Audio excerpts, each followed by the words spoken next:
It's a great day here on the program. Robby and Rexrode this Thursday morning. Had a little bit of rain yesterday, Joe. I got a little waterlogged last night. Played in a charity softball game up at Drakes Creek Park in Hendersonville, Tennessee. And Hendersonville High School, first off, the field it's immaculate. So it's basically a turf field.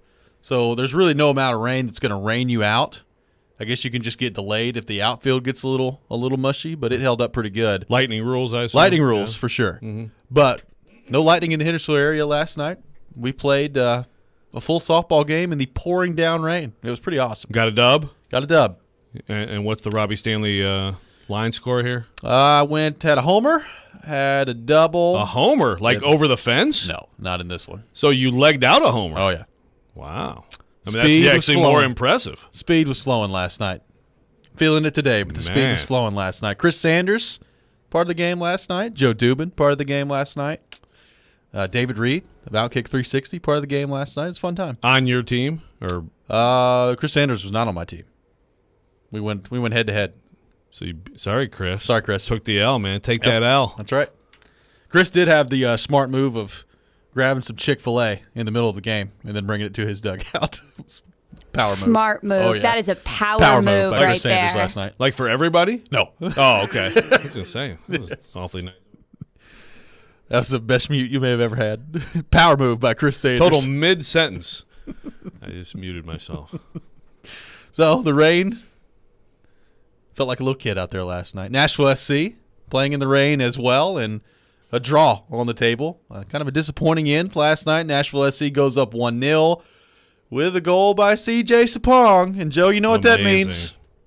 The listeners, once again, have struck in our NSC Pick-to-Click competition brought to you by Camarena Tequila.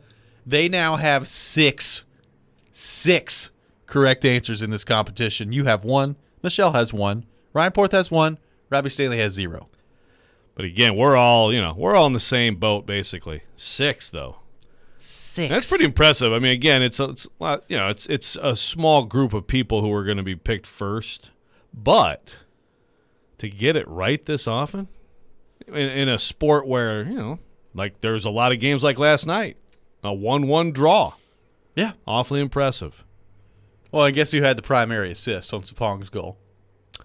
Your Connie guy. Mukhtar, who I selected yesterday in the competition. That's just how things have gone for me in this competition. Really, almost every competition we've done so far here on the show, Joe. It's going well for me. Yeah, I'm trying to think. Yeah, because obviously Porth was kind of the pigskin pick'em. I was weekend winners, and Preds picked a click. Nobody though is this. I mean, you got you could all you got to do is get 2 right, and you could win. Surpass. Yeah. So look at it that way. The listeners are just running crushing. Through it. It's unbelievable. Unbelievable. And now, another home game last night for Nashville SC. They've got a very road-heavy schedule coming up throughout really the rest of the season.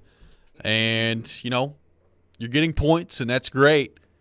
But a lot of Nashville SC fans last night disappointed with the draw, saying, all right, like you got to start finishing some of these home games off with 3 points because – obviously, it's more difficult on the road to get these results that you're looking for. So the points are great, and they continue to pile up points, and that's awesome. But there have been a few games at home this year where they absolutely should have won that have ended up with your 1-point draw, and I hope that does not come back to bite them in the end. Yeah, and defending the set pieces is now becoming a point of contention. Gary Smith. Friend of the show. Comments after that's right, friend of the show, Gary Smith. Very recent friend of the show, Gary Smith. Had some comments about that last night. So, yeah, disappointing overall outcome to draw that game. Joe Rexrode, you were at Vanderbilt's practice yesterday after friend of the show, Clark Lee, was on with us yesterday. Anything in particular stand out with the Commodores at practice yesterday? Well, after the practice, it started raining really hard right as Clark Lee was about to talk to us. So it was like, do we go inside? What do we do here? And he's like, hey, guys, can we bring that tent over here? So they brought a tent over, and then Clark, went and, clicked in the, And he's like, hey, Joe, is that clicked in the back corner? And I'm like, And then he, quickly diagnoses my my mechanical abilities, walks over, click. Okay, thanks.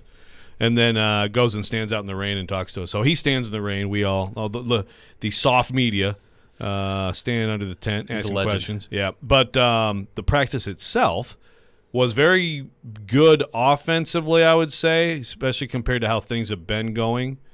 The offense is starting to, get some shots in on that defense. So, I've got to put something together today on like this week, but Mike Wright and Ken Seals both make a lot of plays and look great out there. Not always, but Ken Seals pushing the ball down the field, man, he has got tremendous touch on some of those vertical passes. And Mike Wright made a couple plays yesterday that are just like ridiculous, running around off 1 foot, going across your body like you shouldn't do, but wow, there's a 50-yard completion type stuff. So, and they've got some other receivers too. Young Quincy Skinner, freshman receiver. That's a name for Vanderbilt fans to keep in mind. I don't know how much he's going to play this year, just because there are a lot of good veterans ahead of him, but he is going to be, I think, potentially a special player here. It's also interesting talking to Robby Weinstein, 24/7 Sports. He's like, guess what he did last year as a senior in high school. And I'm like, okay, so you're asking me that because it's either ridiculously high or low. He's like, he had like 100 yards receiving, because he played for St. Thomas Aquinas High School in Fort Lauderdale, Florida, which like has, like 17 D1 guys every year or whatever. So, but Vanderbilt, I think, found one in him. So there's one. And, Patrick Smith, the freshman running back, too, trying to find that third back. He had a long touchdown run yesterday. So I think I'm allowed to report. I don't know. All the rules on what you can report, basically just yell at me. Just yell at me, Vanderbilt, Titans, Vols. That's right. I'm just going to keep asking for forgiveness until I'm not forgiven anymore. That's right. I think it's okay to say that. Well, I will say, though, you have what you've been teasing really all week, maybe even for the last 2 weeks, your story at theathletic.com alongside friend of the show, David Ubben, who, by the way, will join us today at 7:30. It is now up. It is active at theathletic.com, and it's quite the story regarding speaking with some high school coaches here in the area, getting to the bottom of recruiting with Tennessee and Vanderbilt. Lots of different questions, lots of different interesting stories and vantage points in this as well. So it's finally up, Joe Rexrode. I'm looking forward to having Ubben on later in the show to talk about it. Yeah, I didn't realize it was going to be posted this early, but yeah, it's been a few weeks in the making, and we've done some of these with other states. I think it's a great idea. I'd give credit to whoever came up with this idea, but I'm not sure. I'll ask Mitch Light today. But the idea is go around to high school coaches in these various states and just talk about obviously the Power 5 schools in that state, but also what Power 5 schools come in and do a good job, what about the Group of 5 schools, and just some general questions too about recruiting, cheating, name, image, likeness, all this stuff. So it's a survey, but it's anonymous. Anonymity is granted, so they will speak freely. And there's some free speaking in this story. Yes, there is. About certain individuals. At Tennessee, so we did a Florida one, right? I was just talking about St. Thomas Aquinas. So if you do a Florida one, there's like 50 high schools you could pick. Sure. Or, where they have a bunch of D1 kids. In the state of Tennessee, there's not a lot, right? There's not a ton of high schools that regularly send players, to Power 5. So, we had 8 coaches. If we did 15 coaches, you'd probably know all the high schools we talked to, Yeah. So with 8 coaches, there's, at least enough. You're not exactly sure who's talking, and that's important. There are some, some personal things in here. But also, some themes, some common themes with certain current and past coaching staffs that I found fascinating. I learned a lot doing this. One thing I learned is, man, people love James Franklin. My gosh, I said this yesterday, but, you may not like James Franklin, but the high school coach who deals with James Franklin likes James Franklin. I just love how somebody in the story referred to him as the head coach at Penn State. Yeah. Yes. Just forget. Yeah, probably forgot his name there for a moment. But. Yes. So anyway, so that's been a few weeks in the making. I'm glad that we have it today. So that's interesting if you're Vanderbilt, Tennessee. But Also, some of the other schools in the state, there's some interesting stuff that I had no idea. You can check that out at theathletic.com. David Ubben has tweeted it out. We will link that story as well. Coming up later in the show, David Ubben joining us at 7:30 today. Jared Stillman will be joining us to begin the 7 o'clock hour. Jared down in Tampa Bay, taking in Titans practice. Day one of Titans practice yesterday down there against the defending Super Bowl champions. I mean, they're they all are there. the Stanley Cup champions as well. Yeah. Down in Tampa Bay. They all drink the avocado tequila. That's right. But Jared Stillman, it was something yesterday, wasn't it? Little Tom Brady back and forth between Jared and Brady yesterday. Oh man, looking forward to that coming up at 7 o'clock. Well, so I think the first thing I saw was Jared's tweet. Like basically, did he say breaking? I hope so. I need to go make breaking. Sure. Breaking news. Tom Brady says he's not that MFer. But that's the first thing I saw and so I did immediately think, so is Jared the one who asked him this question? Jared, please tell me Jared's the one who asked him this question. And he was. And he was. So I hadn't even seen the exchange until this morning before the show when you showed it to me. And it's just, it's good, man. It's good. Is that audio that would play, right? I don't know. Would it? Yeah, I don't know. Oh, it's worth a shot. He used the word breaking. He did. Breaking in all capital letters from Jared Stillman. So great. Yes. So great. Breaking! Tom Brady. He doesn't hate Ryan Tannehill. I mean, the whole thing is, look, I've thought all along that it was Jimmy G. Yes. So, I mean, I still think that. But as you said before the show, like, if it was Tannehill. You think Brady's just going to be like, yeah, you know what? I was talking about him. I was talking number 17 in blue over there. That's who I was talking about. Yeah, like, so he said to Jared, did you use MFer? Did you use it? Was he going to say, yeah, actually, it's him, and let me say the whole word for you, okay? Because that's what he is. Yeah, probably not. I think we have that audio, the exchange between Jared Stillman and Tom Brady yesterday. Here's what happened yesterday at Titans practice with Jared.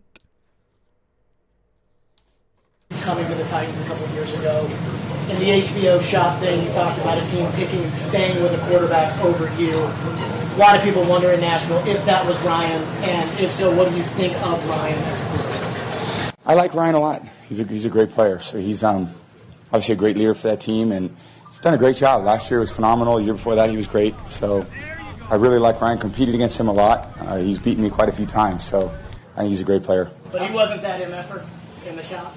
Did you say MFer out here? Yeah, he wasn't that MFer? Oh, was Ryan? Yeah. No, Ryan wasn't. Ryan's a great guy. No, I like Ryan. I was just talking. Just fodder. Brady's just talking. Fodder. Just fodder. Just fodder. I love how it's like in the middle of the question, oh, was Ryan? There's Ryan who you're talking about? Ryan Tannehill? Good stuff from Brady. Did you say MFer out here? That's beautiful. That's a match made in heaven. I mean, that's GOAT versus GOAT question asker right there. The only thing I'm worried about with Stillman is I'm looking at his Twitter feed and I'm looking at like the video from yesterday with him and Caroline. Did he not use sunblock yesterday? He looked like he might get burned a little bit. My goodness, Jared. Wear a hat, Tampa buddy. sun, it's a different thing. It's 90 degrees and you're in Florida and sunny. Wear a hat, buddy. It's different than it is here. That sun, it affects you differently. But he got it done. That's Jared right. He went down He did. with a job to do, and he got the job done. He did get the job done, and he's going to get it done again here today for day 2 of Titans practice with the Tampa Bay Buccaneers. Jared Stillman will join us at 7 o'clock here today on the program as well. When we come back, we'll get a little bit deeper into the Titans practice yesterday at Tampa Bay. Some big plays made by the Titans, including by a couple of guys that I think is a very positive sign moving forward. We'll get into that coming up next. You're listening to Robby and Rexrode here on ESPN 102.5 The Game.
Welcome back in, Robby and Rexrode here on ESPN 102.5 The Game, streaming live on Periscope, on YouTube, and on Twitch as well. Taking your thoughts on our text line, driven by WilsonCountyHyundai.com, 615-737-1025, 615-737-1025. They are talking about Tom Brady's comments at Titans practice yesterday on Good Morning Football, which means maybe we had a little Jared Stillman action on Good Morning Football. Yeah, I mean, I sure hope somebody on the panel is saying it. By the way, what an outstanding question. Yes. By the young reporter who was there. And even the voice. The voice was just so rich and melodic. Mood. That's right. You can hear that. I hope they're giving him that respect that he deserves. That's right. Jared coming up at 7 o'clock here today on the show. A lot made of yesterday's practice between the Titans and the Buccaneers. Brady threw a couple of picks, a couple of impressive plays offensively by the Titans. The videos, I mean, Teron Davenport's down there, Paul Kaharski's down there. I think Buck's down there. There's a whole lot of people down there in Tampa Bay watching these practices between the Titans and the Buccaneers. And, the Titans looked pretty good yesterday. And Brady talked about in his press conference yesterday, his offense struggled, and they didn't make a whole lot of plays out there. And, look, I'll be honest. I saw a couple videos yesterday of Caleb Farley that I think make you feel pretty good if you're a Titans fan about the progress that he's making. You can at least see why he was drafted where he was drafted, the athleticism he brings to the table.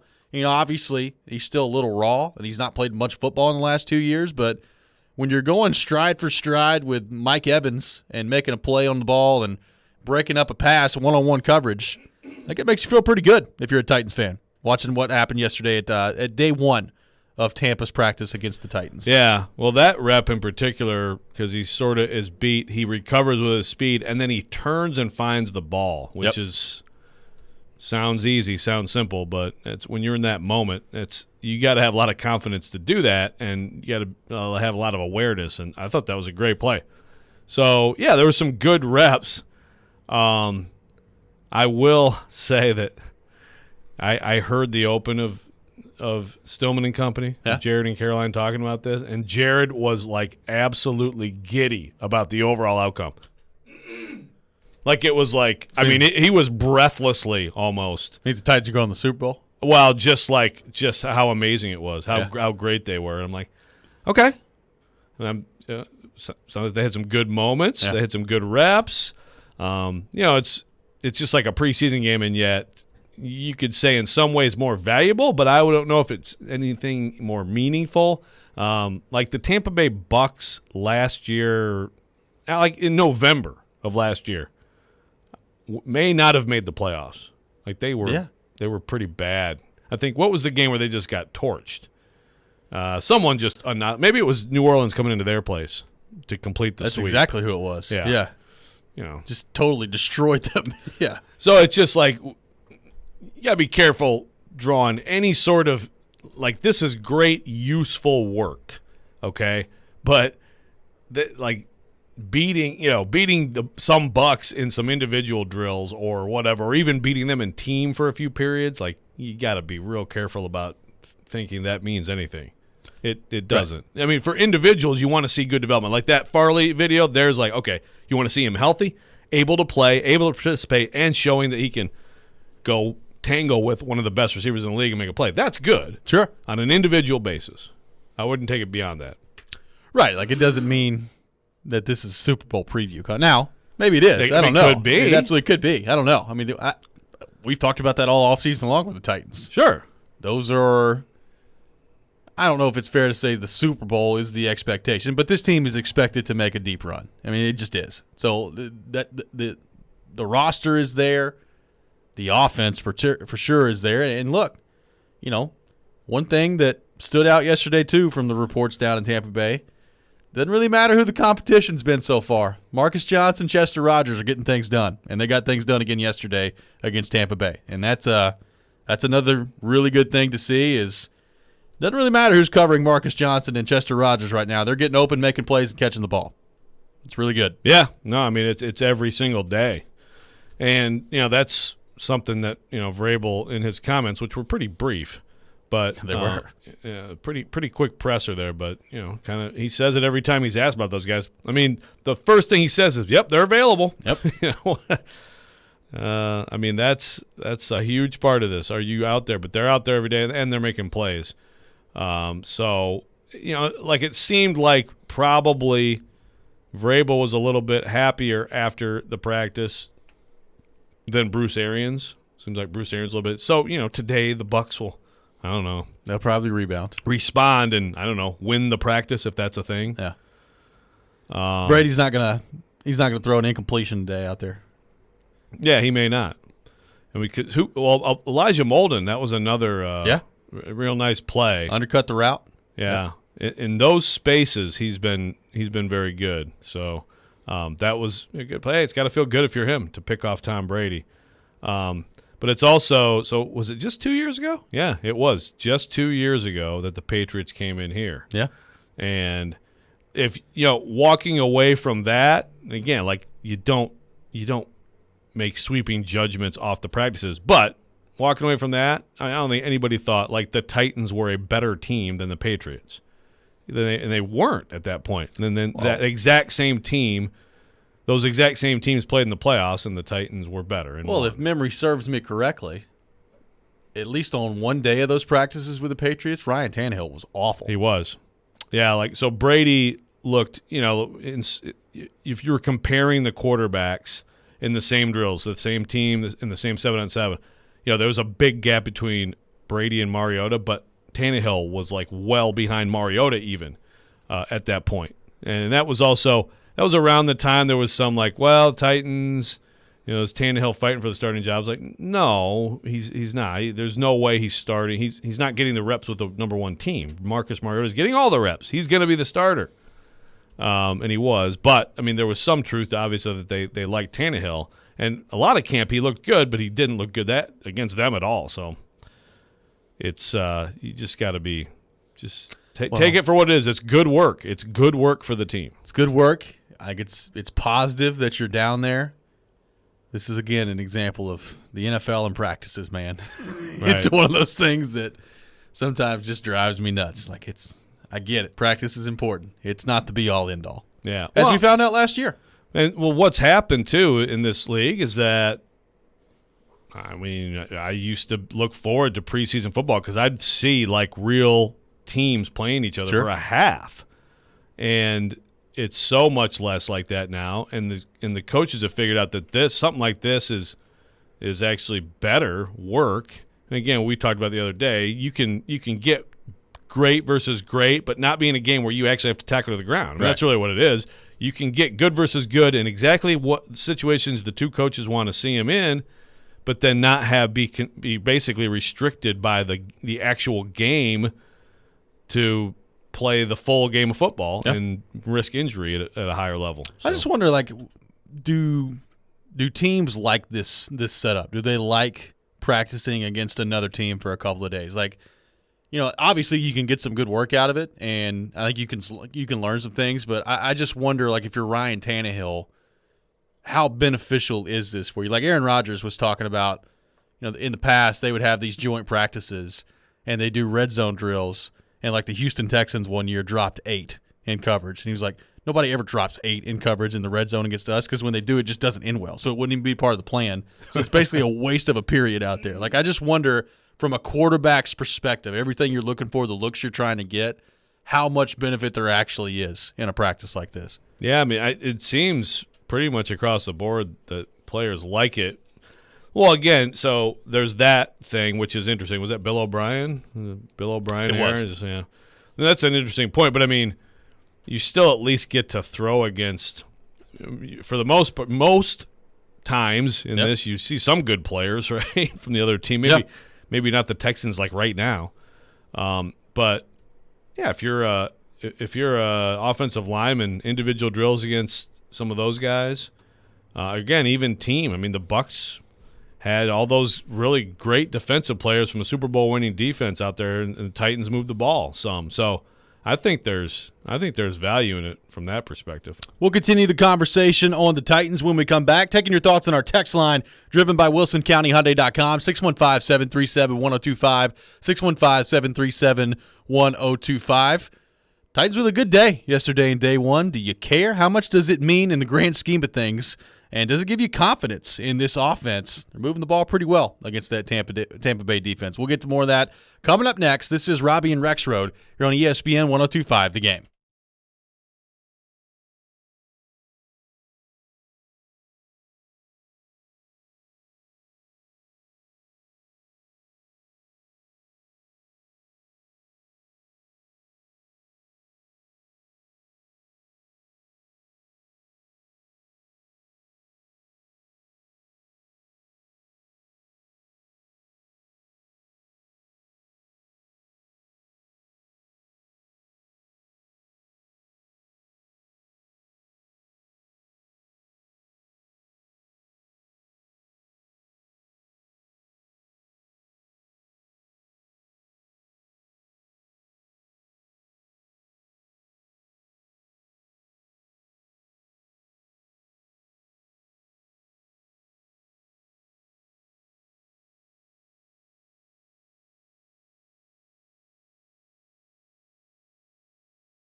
.102.5 The Game is bringing you Nashville's best coverage of training camp, presented by Farm Bureau Health Plans, Frontier Basement Systems, the All Things Basement-y Company, the Trenches Shop Gallery and Boutique, and the Cut Truck Mobile, Nashville's newest barbershop on wheels. You have control of the time and place. Book your appointment at thecuttruckmobile.org. Welcome back in. Robby and Rexrode here on ESPN 102.5 The Game. Talking Titans, taking your thoughts on our text line, driven by WilsonCountyHyundai.com, 615-737-1025, 615-737-1025. Day two of practice coming up today between the Titans and the Tampa Bay Buccaneers. And just throwing the question out there, good day for the Titans yesterday. How much does it really mean? Does it give you more confidence in this group that they've had a good day against the defending Super Bowl champions? And it is interesting. Like, I do wonder, from a confidence standpoint, for a Ryan Tannehill, for a Marcus Johnson or a Chester Rogers, making some plays against that defense, even when you're not being hit and it's not like, this is full contact out there. How much confidence can that give you? We've talked about kind of the back and forth, with the Titans defense playing pretty well for the most part in training camp so far. Julio Jones not out there yesterday. A.J. Brown not out there yesterday either. That gives you some good opportunities for work for some of these younger guys and some of these guys fighting it out for a spot. I mean, at this point, unless something dramatically changes, like Marcus Johnson and Chester Rogers have made this team at this point, right? I mean, just it kind of feels like that is what it is. Yeah, no, I absolutely think so. And I don't know, even with those guys, like you talk about confidence, I'm sure there's some for sure. Like Tannehill, I mean, especially him, but even both of those guys at various points, probably a little bit more for Johnson they've made plays in this league. They've done things in this league. They're continuing to build. As Johnson said last week, you just got to keep stacking days. But I think with the young players, and maybe even like Caleb Farley, Christian Fulton, we talked about Elijah Molden, making plays against Tom Brady, that's a pretty big deal. Making plays with some of the receivers who you were trying to cover. Yeah, it's not like they didn't get beat some yesterday too. Sure. So I mean, but that's going to happen. I mean, look, in an individual drill, if it's just receiver DB, like the Caleb Farley rep against Mike Evans, I mean, if it's just a one-on-one, like really the DB should never win that. Yeah. I mean, and usually they don't. It's way tilted toward the offense when it's just simply the quarterback knows the route, the receiver knows the route, there's nothing else going on in the field, and the DB has to react to it. Usually the DB is going to lose. So you win any of those, that's a big deal. Obviously, once you get into team or 7-on-7, it's a little bit more moving parts, and it can be a little bit, especially team, because you actually can affect the quarterback. But again, there's individuals who can take some things from this. The team, it's just, I mean, look, it's good. You'd rather play well. You'd rather go beat the crap out of Atlanta in a preseason game than lose it. But you can lose it and it's not the end of the world. Be great in the season opener, and then you go from there. I mean, every week's a different challenge in the actual NFL, and this is still just individuals trying to improve themselves more than anything collective. Let's go to our text line, driven by WilsonCountyHyundai.com, 615-737-1025. Got a texter that says, do you think that Ryan Tannehill will be in the thick of the MVP conversation late in this season? Probably not. He could be, but I mean, I guess my question would be, what does in the thick of it mean? Because he's probably not going to be. I mean, you've got your Mahomes, your Rodgers, your Lamar Jacksons, your Josh Allens of the world. Yeah, I mean, still can't believe I'm putting Josh Allen in that sentence, but I am. Hey, a lot of people are. I know. Well, I think that if the Titans are great, then maybe. I mean, how could you not? If he's having another season just like the last couple, and they are like right there at the top of the AFC, then I think possibly. But even in that situation, of all other quarterbacks of potential contenders who could be there, he's the least likely to actually be in the MVP race. Agreed. Because this offense will have balance, and there's a great player behind him, and then now, of course, the A.J. Brown and Julio Jones are going to, just because of how Tannehill's viewed, the other guy's going to get more credit than he will, relative to other teams. Jordan texting in, how has the Titans looked against the run in practice? And that can be very difficult to figure out this time of year because you're not hitting the running backs and bringing them to the ground. And especially like when you're just practicing, if you're the Titans, like nobody's coming anywhere near Derrick Henry, and you're not, cut blocking people either. Yeah, he's not even in those drills. But I will say that in general, and look, there's you can get some gauge on it in shorts. You get a little bit more gauge on it in full pads, even though they're not tackling to the ground. I would say it's it's been pretty good. From what you can tell. But like you said, I mean, really, like the preseason games are, when you find that out, better than any other time. And last week the Titans didn't play Jeffrey Simmons. They didn't play Danico Autry. Now, they did play Tart, Murchison, Coley, and those guys dominated up front. Yeah, and I will say, outside of a 52-yard run by Felipe Franks, they did pretty well against the run last week. Yes. Yeah. Felipe Franks running around gave him, and that's another thing in the preseason camp practices. If a quarterback gets out of the side of the pocket, and if anyone gets close to him, they blow it dead. Well, in a real game, you actually have to tackle the quarterback, and there was an example of, okay, see, can be a problem for you guys. That was a good look for the defense. But to go back to the question, I would say actually it's been pretty good. Like, from what you can tell, it has been pretty good, and I think it could be really good this year. I mean, look, Autry, Simmons, I think Tart is going to get a lot of snaps, and then you can weave in Murchison. I mean, Murchison is showing up. One of the Bucs reporters yesterday, who covers the Bucs, listed him among 3 Titans who stood out to him on the practice field yesterday. He mentioned Farley, Murchison, and I forget the third. But Murchison, with his length and everything, he's showing some improvement too. So I think overall it's promising the way that they've looked against the run. So we'll see. Well, and to that point, I mean, everybody focuses last year on the third down defense and not being able to cover anyone and the lack of pass rush, which all those things were bad. But kind of an underrated part of the defense and the struggles last year is they had their moments where they just couldn't stop the run. I mean, I think one of the main examples that probably comes to mind is the Minnesota game, and you ended up winning that game anyway. But, I mean, Dalvin Cook absolutely shredded them in that game. But it wasn't just that game. I mean, there were games where they could not stop the run, and that was contributing to some of the third down struggles we saw a year ago as well. Well, look, I mean, the one thing that you really look at from that perspective for me is an outside linebacker. I mean, Clowney, Clowney made some plays, but I think at times he was out of position and he wasn't following the plan. And we know Vic Beasley was just a zero impact guy. So turnstile out there. Yeah, I mean, those guys that's an important part. You think of those guys as the pass rushers, but they are an important part of stopping the run, walling it off, and you got to be in the right gaps. You got to set the edge, all that stuff. I think Bud Dupree is going to help that. I actually think when John Simon is out there, and John Simon has been out there a ton with the ones. That's I don't think he's going to be a big pass rushing presence, but a first down guy. If they need him out there. And then you saw Rashad Weaver the other night. I mean, Rashad Weaver, I don't know if he's going to ever be a 10-sack guy in the NFL, but, man, he's going to win some physical battles and set the edge for you and stop the run. And that's what – at Pitt, he was a 4-3 defensive end who did that really well. So I think you're right. That's an underrated part of all the things they've been doing on defense, because if you let teams just run on you, your third down defense is going to suck because it's 3rd and 2 all day. Yeah.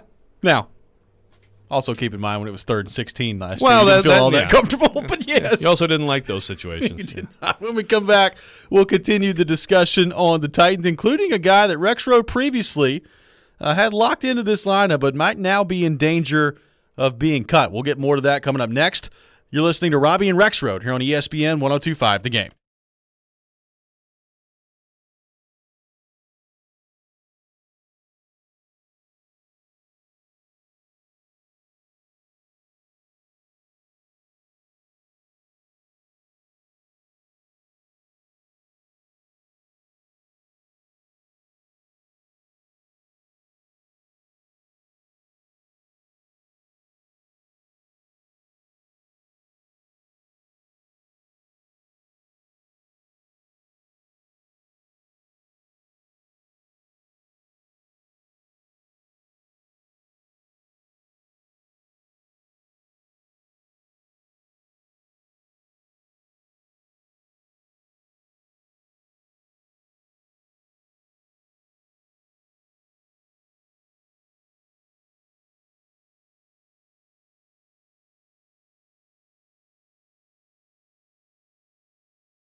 Welcome back in, Robby and Rexrode here on ESPN 102.5 The Game. Robby Stanley, Joe Rexrode, Michelle Knezovic here with you on this Thursday morning in Nashville, Tennessee. Going to be joined in about 15 minutes by Jared Stillman to begin the 7 o'clock hour. Jared down in Tampa Bay covering the Titans and the Bucks. Day 1 of practice yesterday, day 2 of practice today. Jared will have you covered again today, and we'll be doing his show live from Tampa starting at 2 o'clock.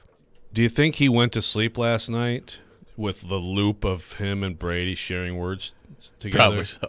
It's like just soothed him to sleep. Yeah, it's probably a pretty good show. Probably listen to it right now over and over is. again. We'll play it for him, too, just to get him all pumped up for the day. That's right.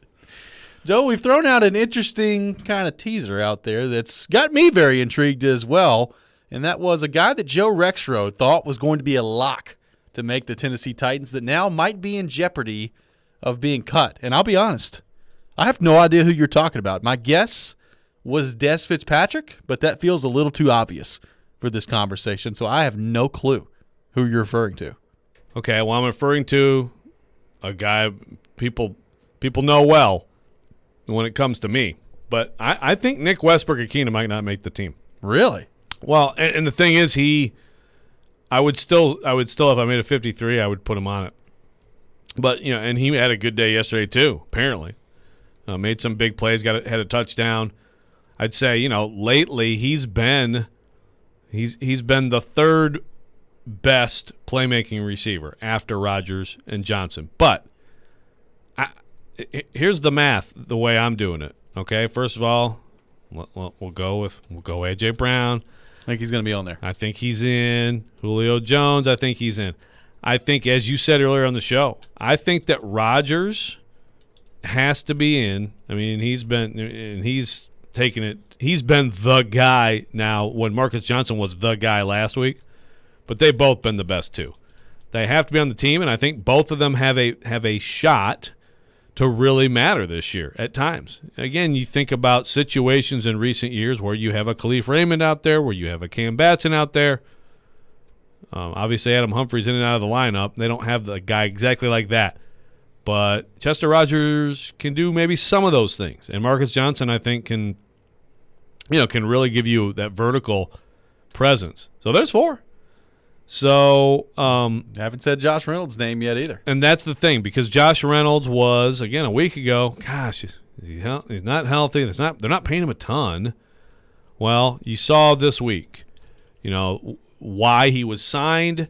He also is a vertical threat. You could look at Marcus Johnson and Josh Reynolds almost like they're competing for the same spot, but I feel like Josh Reynolds is going to be on this team. So there's 5. And then it comes into just the whole idea of, are you going to expose both of your draft picks? Des Fitzpatrick is a big part of this. I think if you're, as David Beauclair said on the show this week, you're the Titans, you're a go-for-it team, well, then you're putting the best players on your roster at various positions, and you're going with that. But with Westbrook-Ikhine, I think a lot of the answer is, how valuable is he on special teams? Because if Racey McMath has similar value, and it's not like Westbrook-Ikhine, I just think he's behind Rodgers and Johnson in terms of having a chance to really help this offense. So if that's the case, why wouldn't you stick with at least one of your draft picks? I hear you, but you think back to the preseason game last week, and Nick Westbrook-Ikhine didn't really play all that much. So didn't that kind of tell you that they feel pretty good about him? Or maybe it's as simple as they just know what he brings to the table, and they want to see what everybody else can do. Maybe it's not necessarily you feel really good about Nick Westbrook-Ikhine. It's just you want to see what these other players can do. I don't know. But I walked away from that game thinking Nick Westbrook-Ikhine is in pretty good shape to make this team. I did too. But and then this week you saw Josh Reynolds and Chester Rogers, both those guys, because I've kind of thought, is it maybe Marcus or Chester who makes it? but I don't anymore. I think they're both in. So, I mean, a lot of the answer here is Des Fitzpatrick. Yeah. Because, again, I would right now I would put Westbrook-Akina 6. I would put him as the 6th receiver, which is, I think, comfortably in. I think there's a good chance they go with 7. But if Des Fitzpatrick steps up, like they have to hope he does, I mean, he's a 4th-round pick.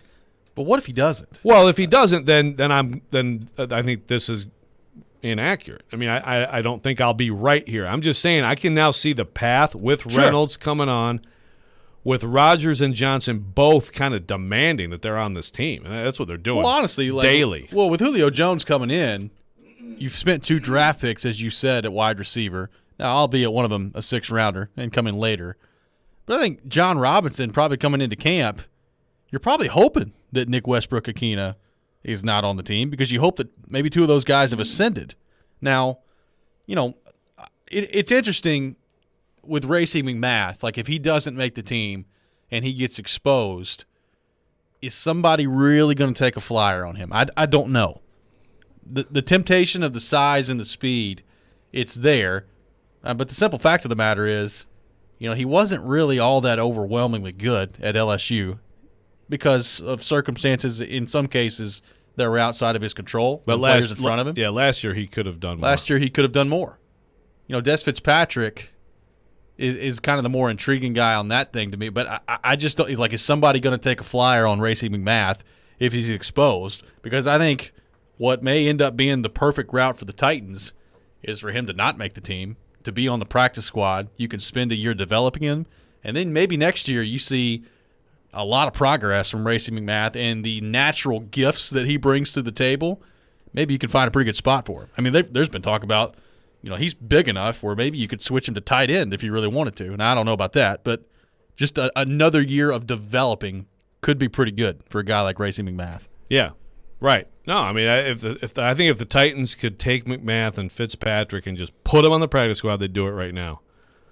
And you can do the IR thing like Jared has mentioned, but you do that and you're not working on anything. I mean, exactly. You have to be on the shelf. I mean, now look, that may be your best bet just to get through this year. Where you just have a better receiver room and you still want that young player to develop, and you want that 4th-round investment to pay off eventually. But that's where it just gets really interesting because, I don't know. I don't know if someone would take McMath. If someone looks at him like, okay, that guy right now is a core special teams guy for us. Like, he makes us better. And there may be a team that does. It just takes one. Fitzpatrick, I mean, honestly, like, I could make a case why McMath might be more attractive to teams because of that aspect than like Fitzpatrick, who, as far as I can tell, really, also is not really establishing himself at all as a special teams guy. So it's just going to be – and we haven't talked about Mason Kinsey, and we haven't talked about Cam Batson. Yep. And you just can't – I mean, to me, you can't even get to those guys. So – but this is good for the Titans overall. I mean, Chester Rogers, Marcus Johnson as support players, Josh Reynolds, as a support player. I mean, I think those 5 guys are probably going to do the bulk of the – and then maybe Westbrook-Akina will too. He may. But I just feel like Reynolds has a chance now to move past him because he just has more speed. He's just more of a downfield threat, and he's done a lot more in this league. That's good for the Titans. I mean, that could be an awfully good, deep receiving core. It's just also going to be really difficult to figure it out. Let's go to our text line, driven by WilsonCountyHyundai.com, 615-737-1025. Ron texting in. Sounds to me like the practice squad will be full of receivers and kickers. I mean, you don't want to get rid of good potential talent for this team in the future. Problem with that is, I mean, they're going to be exposed. And like Cameron Batson, I think he'll probably land somewhere if he doesn't make the team. I mean, he's a guy that's played. If he continues to put together some good tape in the preseason, like Cam Batson to me is an NFL receiver. Yeah, I agree. Yeah, he's still out there making plays. Yeah. It's not like – I mean, he's worked hard to try to get better and stuff. There's some limitations there, but he is. He's an NFL receiver. So, yeah, he could be – look, Mason Kinsey could be picked up too. It's possible. Sure. I mean, yeah, you might to be your flooding point- the market with receivers here. but to your point, like you get far enough down this discussion. Like I don't see a way that Mason Kinsey makes the team. I know that everybody talked about it after. I mean, he had a good game against Atlanta. He very well could go out against Tampa Bay on Saturday, have another great game. I don't really know if there's anything he can do to insert himself with this group, just based on the numbers game that there is. Unless John Robinson and Mike were able to say, you know what, we don't really care where we drafted these guys. We're going to take the best 6. And they end up thinking Mason Kinsey's one of the best 6. But Mason Kinsey would also have to really help you in special teams too. Yeah. I mean, he's like there's a guy, he's not going to get past Westbrook-Akina. No. So that's who I have at number 6 right now. I just don't see it. Now, could he be the 7? Instead of Fitzpatrick and McMath, I can't buy it. I can't buy it at all. But this is where the preseason helps guys like that a lot. Exactly. That's how Khalif Raymond ended up here. Some of the stuff he did with the Giants in preseason games a few years ago. I mean, that's, someone out there is noticing Mason Kinsey right now.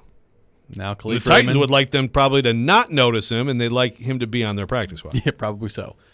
Now Khalif Raymond's going to have his chance to tear things up with the Detroit Lions this year. How did he do? Did he do anything in the first preseason game?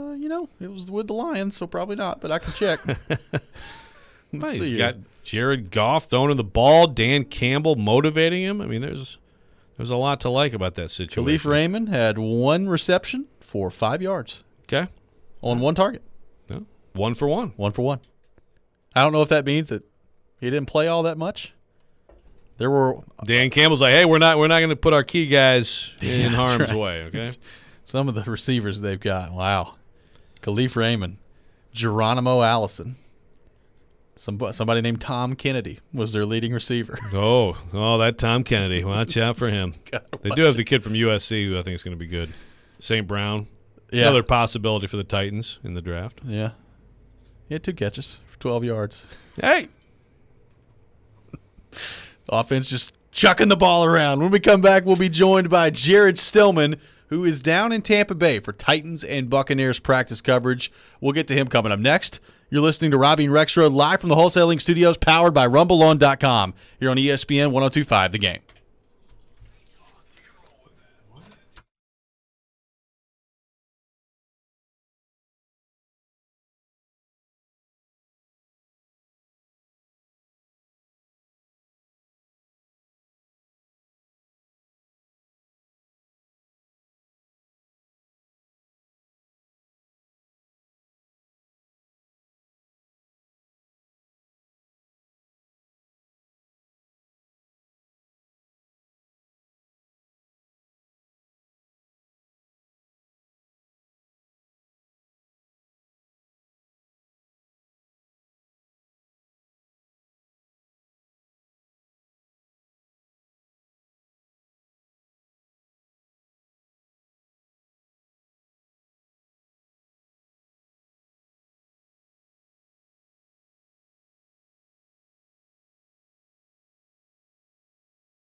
Welcome back in, hour number 2 of Robby and Rexrode here on ESPN 102.5 The Game. Robby Stanley, Joe Rexrode, Michelle Knezovic here with you on this Thursday morning in Nashville, Tennessee. Talking Titans, they are down in Tampa Bay, or Tampa Bay, as Joe Rexrode likes to say, taking on the defending Super Bowl champions. And our very own Jared Stillman is down there as well, covering day 1 of practice yesterday, day 2 of practice coming up later today. Jared has you covered down from Tampa Bay. He'll be live from Tampa coming up today at 2 o'clock from 2 to 6 on Stillman and Company, reacting to day 2 of Titans practice. And he joins us now here on Robby and Rexrode. Jared, what's going on, brother? How we doing? So I'm going to ask this. Do you actually care how I'm doing? I do. I'm doing great. I want to thank our friends at TriStar Moving for all of our great coverage from Tampa Bay as well. So I want to thank them for that. But practice yesterday was fun. I'm up and early listening to you guys, listening to Joe say some crazy stuff. And now here we are and getting excited for day 2 of practice today. Do tell. What's hitting you, Jared? Normally you hate text me. What's the crazy stuff? So I think Westbrook-Ikhine is going to make the team. I mean, I was listening to you, and I know, that Westbrook-Ikhine is essentially like your third son. That's right.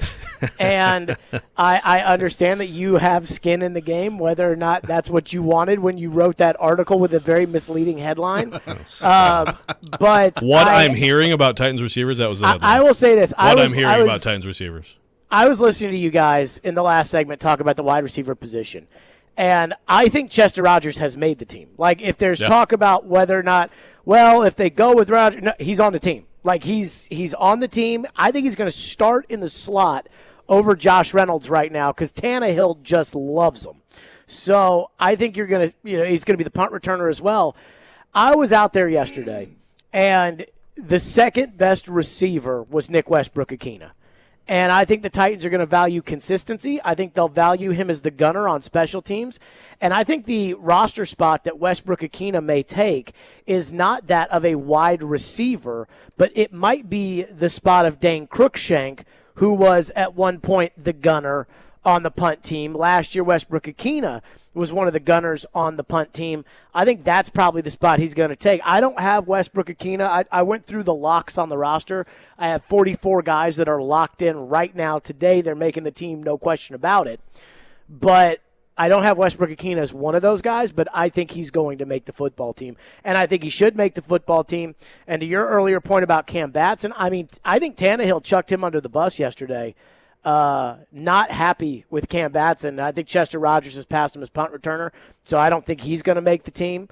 I don't think Racey McMath is going to make the team. So all these guys that we can throw in there, I feel pretty certain that Nick Westbrook-Ikhine is going to make the team. No, I think he's going to make the team right now, too. I can just see a pathway to becoming very interesting especially if those rookies, or at least one of the rookies, responds here, and maybe they won't. Maybe that makes it simple, although I still think it's a bit complicated.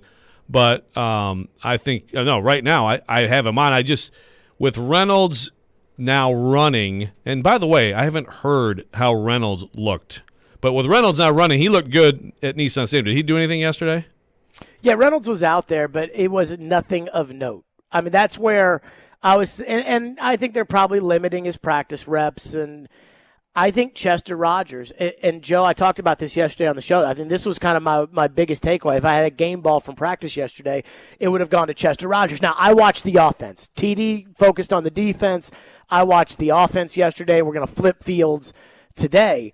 But I thought that Tannehill, in the 2-minute drill, which was probably the most competitive thing that the two teams did, the Titans' defense was outstanding. I mean, a 3-and-out with the Bucs, including a pick six for Jack Rabbit Jenkins on a ball that Rob Gronkowski tipped in the air. But the Titans got the ball in the 2-minute drill, and apparently Vrabel told me after practice that this was about the end of the first half was what they were practicing. And I'm guessing today they'll probably practice the end of the game. But they got the ball, and Tannehill hit Chester Rogers 3 passes in a row. And 2 of them Rogers got out of bounds. Then Munyer had a bad snap. Tannehill got sacked, and then Tannehill was looking for Cam Batson on 3rd down. And in the press conference, I asked Tannehill about what happened in the 2-minute because Vrabel was not happy about that. and Tannehill chucked both Munyer and Batson under the bus. He did. In the most unlike Tannehill way. I think we can all agree Tannehill chucking somebody under the bus is really a red flag. But to your point about Reynolds, I barely noticed Reynolds out there. The two receivers that I noticed were Chester Rogers and Nick Westbrook-Akina. And ultimately, was listening to you guys talk about draft picks and young guys and practice squads. And when you trade a second-round pick for Julio Jones, you're going for the Super Bowl that year. You can tell me that, well, we don't know. You're going for the Super Bowl. And I think the consistency that Nick Westbrook-Akina gives them and the versatility that he gives them, I think ultimately they're going to take at the back end of the wide receiver position, but more so for special teams. And I think Dane Cruikshank's in trouble. They keep bringing safeties in for a reason. I think Cruikshank's in trouble. He may not make this team. I agree. Jared Stillman on with us here on Robby and Rexrode. So, Jared, what's going to happen in this running back room? Obviously, we know about Derrick Henry, and he's not going to get really any action as they move ahead in the preseason here. Darrington Evans gets hurt the other night. How do you kind of see the rest of the running back room shaking out for the Titans? So it's funny you say that because I think Darrington Evans getting hurt on Friday night guarantees Jeremy McNichols makes this team. Now, he may have already made the team anyways because we know they trust him and we know Tannehill trusts him.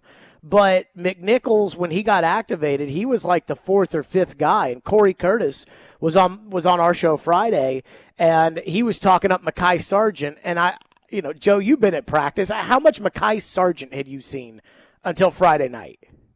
Well, I mean, I've seen a lot, but it doesn't necessarily mean much. I mean, sometimes it's like you see a lot of a guy because they need a guy to do something, right? And it's like a placeholder. Like Cody Hollister was a placeholder with the ones early in camp because they knew he knew how to run stuff, but he was probably never why Daniel Munyer's still here. Well, Munyer's still here because he's the only one that can snap. Exactly, and he barely can. He's terrible at it. I think he's the worst player. I told Caroline this today. I think he's the worst player on the team, like 85th, and he might make the opening day roster. But back to the point about Sargent, Corey Curtis was talking about Sargent on Friday, and it was clear to me as soon as I flipped on the TV and heard Charles Davis talking about Sargent that Vrabel had tipped them off in their pre-show meeting with the broadcasters that Sargent was going to get a lot of carries. So I thought that McNichols was like fourth or fifth behind Brian Hill and Sargent yesterday running with the first team, Jeremy McNichols. And I'm convinced that they wanted Evans to be the third down back and the backup running back. And with Evans hurt, you have to carry McNichols on this roster, which probably doesn't leave you room for another running back because Kari Blasingame is going to be the fullback, and that's four guys with Henry, Evans, McNichols, and Blasingame. So the running backs, they gashed yesterday in the running game with a backup offensive line. They gashed Tampa Bay. And it was incredible because when you're gashing somebody in practice and it's obvious, and I even asked Vrabel about it afterwards, and Vrabel said, and we know Vrabel doesn't like to give compliments, Vrabel said that he had 10 pluses and 2 minuses with the offensive line in the team period. So I thought they gashed him. But, yeah, I think that's going to be a running back room. I think McNichols makes the team. Yeah, well, no, I mean, I am following the thought process there. I think McNichols was not going to make the team. And if they can't feel good about Evans coming back quickly here, then he is a guy they trust. There's no doubt. Now, Sargent, I think, actually has not been bad in pass protection. That's what it's all about. I mean, it's about can you consistently figure things out on third down from a pass protection standpoint. I think Sargent looks not bad, and I think he's a little bit more, gives you a little bit more explosiveness, but I would tend to agree that at this point it probably favors McNichols. Now, speaking of talking or asking questions, Jared. Oh, yes.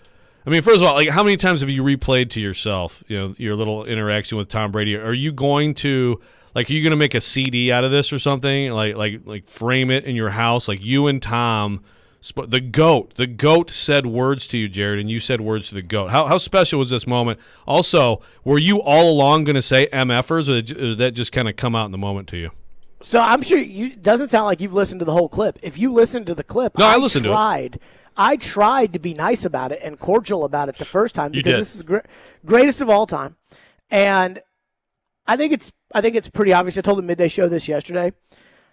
I'm not really afraid to ask questions in press conferences if I think people care about it, and I do think people care. As noted by all the articles of Pro Football Talk and Bleacher Report and all the articles that came out. I mean, he was on Good Morning Football just a few minutes ago, Jared. See, there you go. I mean, I'm not afraid to ask things I think people care about. As soon as I saw Brady walking over there, I made a beeline for that press conference, and I told everybody, I said, I'm going to ask him. And Brady was up there, and I asked Brady, there's a lot of talk about you coming to Nashville, and it was your guy, it was Ryan. And Brady took the out I gave him, where I ended the question with what do you think about Ryan at the end? And he just, Ryan's great. Ryan's this, Ryan's that, Ryan's. And I heard that, I'm like, oh my God, I got goosed. I'm like, I got totally goosed here by Tom Brady. My one shot to ask this question. He's been peppered with like 8 questions about his kid being a ball boy, which honestly I'm not sure anybody cares about. And I actually watch Blue Bloods, the show with Bridget Moynihan. Like, I actually like her, and I don't care about the kid being the ball boy. And I'm like, oh man, why? Oh, why? And then so I'm like, you know what? I got to pounce. So as soon as Brady was done with that, I'm like, so was Brady the MFer? Like, I had to ask, or was Tannehill the MFer? Because I had to ask it. None of it matters if I don't ask that direct question. And I think Tom, I mean. Do you believe it? Like, do you think that this settles it? Does it settle it that it wasn't Tannehill? Yeah. So everybody yesterday, you'd be surprised to know this was a large discussion on our show of whether or not we believed Brady yesterday. And I ultimately thought this, because everybody's now putting together their conspiracy theories about what Brady is, if Brady's telling the truth. We had a psychiatrist text into the text line yesterday about how Brady reacted. We had a cop text into the text line about how Brady reacted yesterday, and about what body language, and they thought that Tom was evasive, and that his voice quivered. That's right. And I'd like to say I just made the greatest of all time quiver. I would just like people to just recognize that for a second. That the same guy. So when you get mad, let me just say this. When you get mad because I asked David Poyle an uncomfortable question, or I ask Mike Vrabel an uncomfortable question, or whatever, just know that it could be the greatest of all time, and it's not going to shake me. That's right. And you all know how much I love Brady. That's right. But to that, I ultimately decided this. He was looking at me, and so he's talking to me, and I'm the one guy who can interpret. It's like I think I have the authority on whether or not I believe him because he's talking to me, and I believed him. I don't believe that all the superlatives he gave about Tannehill when he talked about how they were great friends and stuff like that, considering Tannehill was like, yeah, I haven't talked to Tom. So I don't believe that, but I do believe that Tannehill wasn't the MFer, whereas when this started, I thought Tannehill was the MFer. Just remember, Jared, uncomfortable questions are good. Dumb questions are the ones we need to get rid of. All I ask are good questions. That's right. I ask are good questions. Amazing. All right, Jared, last thing. Go ahead. Well, I mean, look, I just I sometimes think that people get mad about uncomfortable questions, and I don't know why. Like, I always think that the job of the media, and I know Joe doesn't think this, even though Joe might say he thinks this. I know he doesn't think this. Okay. Because he writes stories about things that literally nobody cares about. And I think the job of the media is to ask the questions that the fans care about. Like, you're the bridge between the fans and the coaches and the players and I think that's your job. And so we all think that, Jared. It's obvious that this is what people care about because this is what everybody was talking about after practice yesterday. That's why I felt the need to ask it. I mean, it's cotton candy, right? When people rip on media for clickbait, that's talking about stuff like this. But I don't disagree. I mean, it's a talker. People talk about it. But it was Jared, fodder, as Tom Brady said. It was fodder. He created the fodder. He did. Brady created the fodder. Quivering. Just because it's okay to sometimes write about teams or things other than what you care about, Jared. So just remember that. Well, I'm just saying, I've always believed that the fans want to know the real questions. And Sure. it's like these Predators press conferences, and I know both of you guys can back me up on this. And Titans press conferences can be so bad at this kind of stuff too. But it's like people want to know when you're asking questions about certain, like I ask the questions about the things that the fans know that are kind of critical and uncomfortable. And it's like the other media gets mad in the room. Like, how dare you ask the question about why Tanner Jeannot was protected over Calle Yarncroke in the draft press conference when we have European prospects we've never heard of and won't see for 5 years and no fans care about to talk about. Jared, you think that media who cover the Preds were mad about that or wouldn't have asked that question? I think you would have asked it, if that makes you feel better. I mean, there's other people too, but you're right. I would say, Robby, back me up on this. Of the 5 or 6 people in that press conference, how many people would have actually asked the questions? Jared Vingan asked Laviolette if he's going to get fired for about a month straight. Yes. So, I mean, come on, man. Look, let's be real here. But That's one guy. It was a good question. It was. Jared Stillman, our guest here on We could Robby go on and and on Rexrode, about this. live from Tampa Bay. He'll be down there Do for you guys day 2. believe, Brady, that Tannehill wasn't the MF? I've always thought it was Jimmy G, just because of their history. I just think it adds up to be Jimmy G. Look, I don't know what to believe because if it was Tannehill, he's not saying anything like it was Tannehill. So I will say he did look a little evasive, Jared. Looked a little evasive in his body language. Yeah, Noted but body language expert Robby Stanley. That's right. That's what I do. But I think you can also be uncomfortable with the entire topic. Oh, yes. You know what I mean? Yes. And not be lying specifically about the That's thing. right. That's how I look at it. So I think it's Jimmy G. We'll see. Jared will be on the prowl again today at the press conferences down there in Tampa Bay. Jared, we appreciate your coverage down from Tampa Bay. Looking forward to your show coming up at 2 o'clock today. Wear a hat, All right. dude. Wear a hat. Put some block on. All right, Did I tell you these things? Everybody that watched the video yesterday, that watched the live stream, was saying that maybe I got a little too much Florida sun. Want to give one more thanks to our friends at TriStar Moving. Again, they're the presenting sponsors of our show.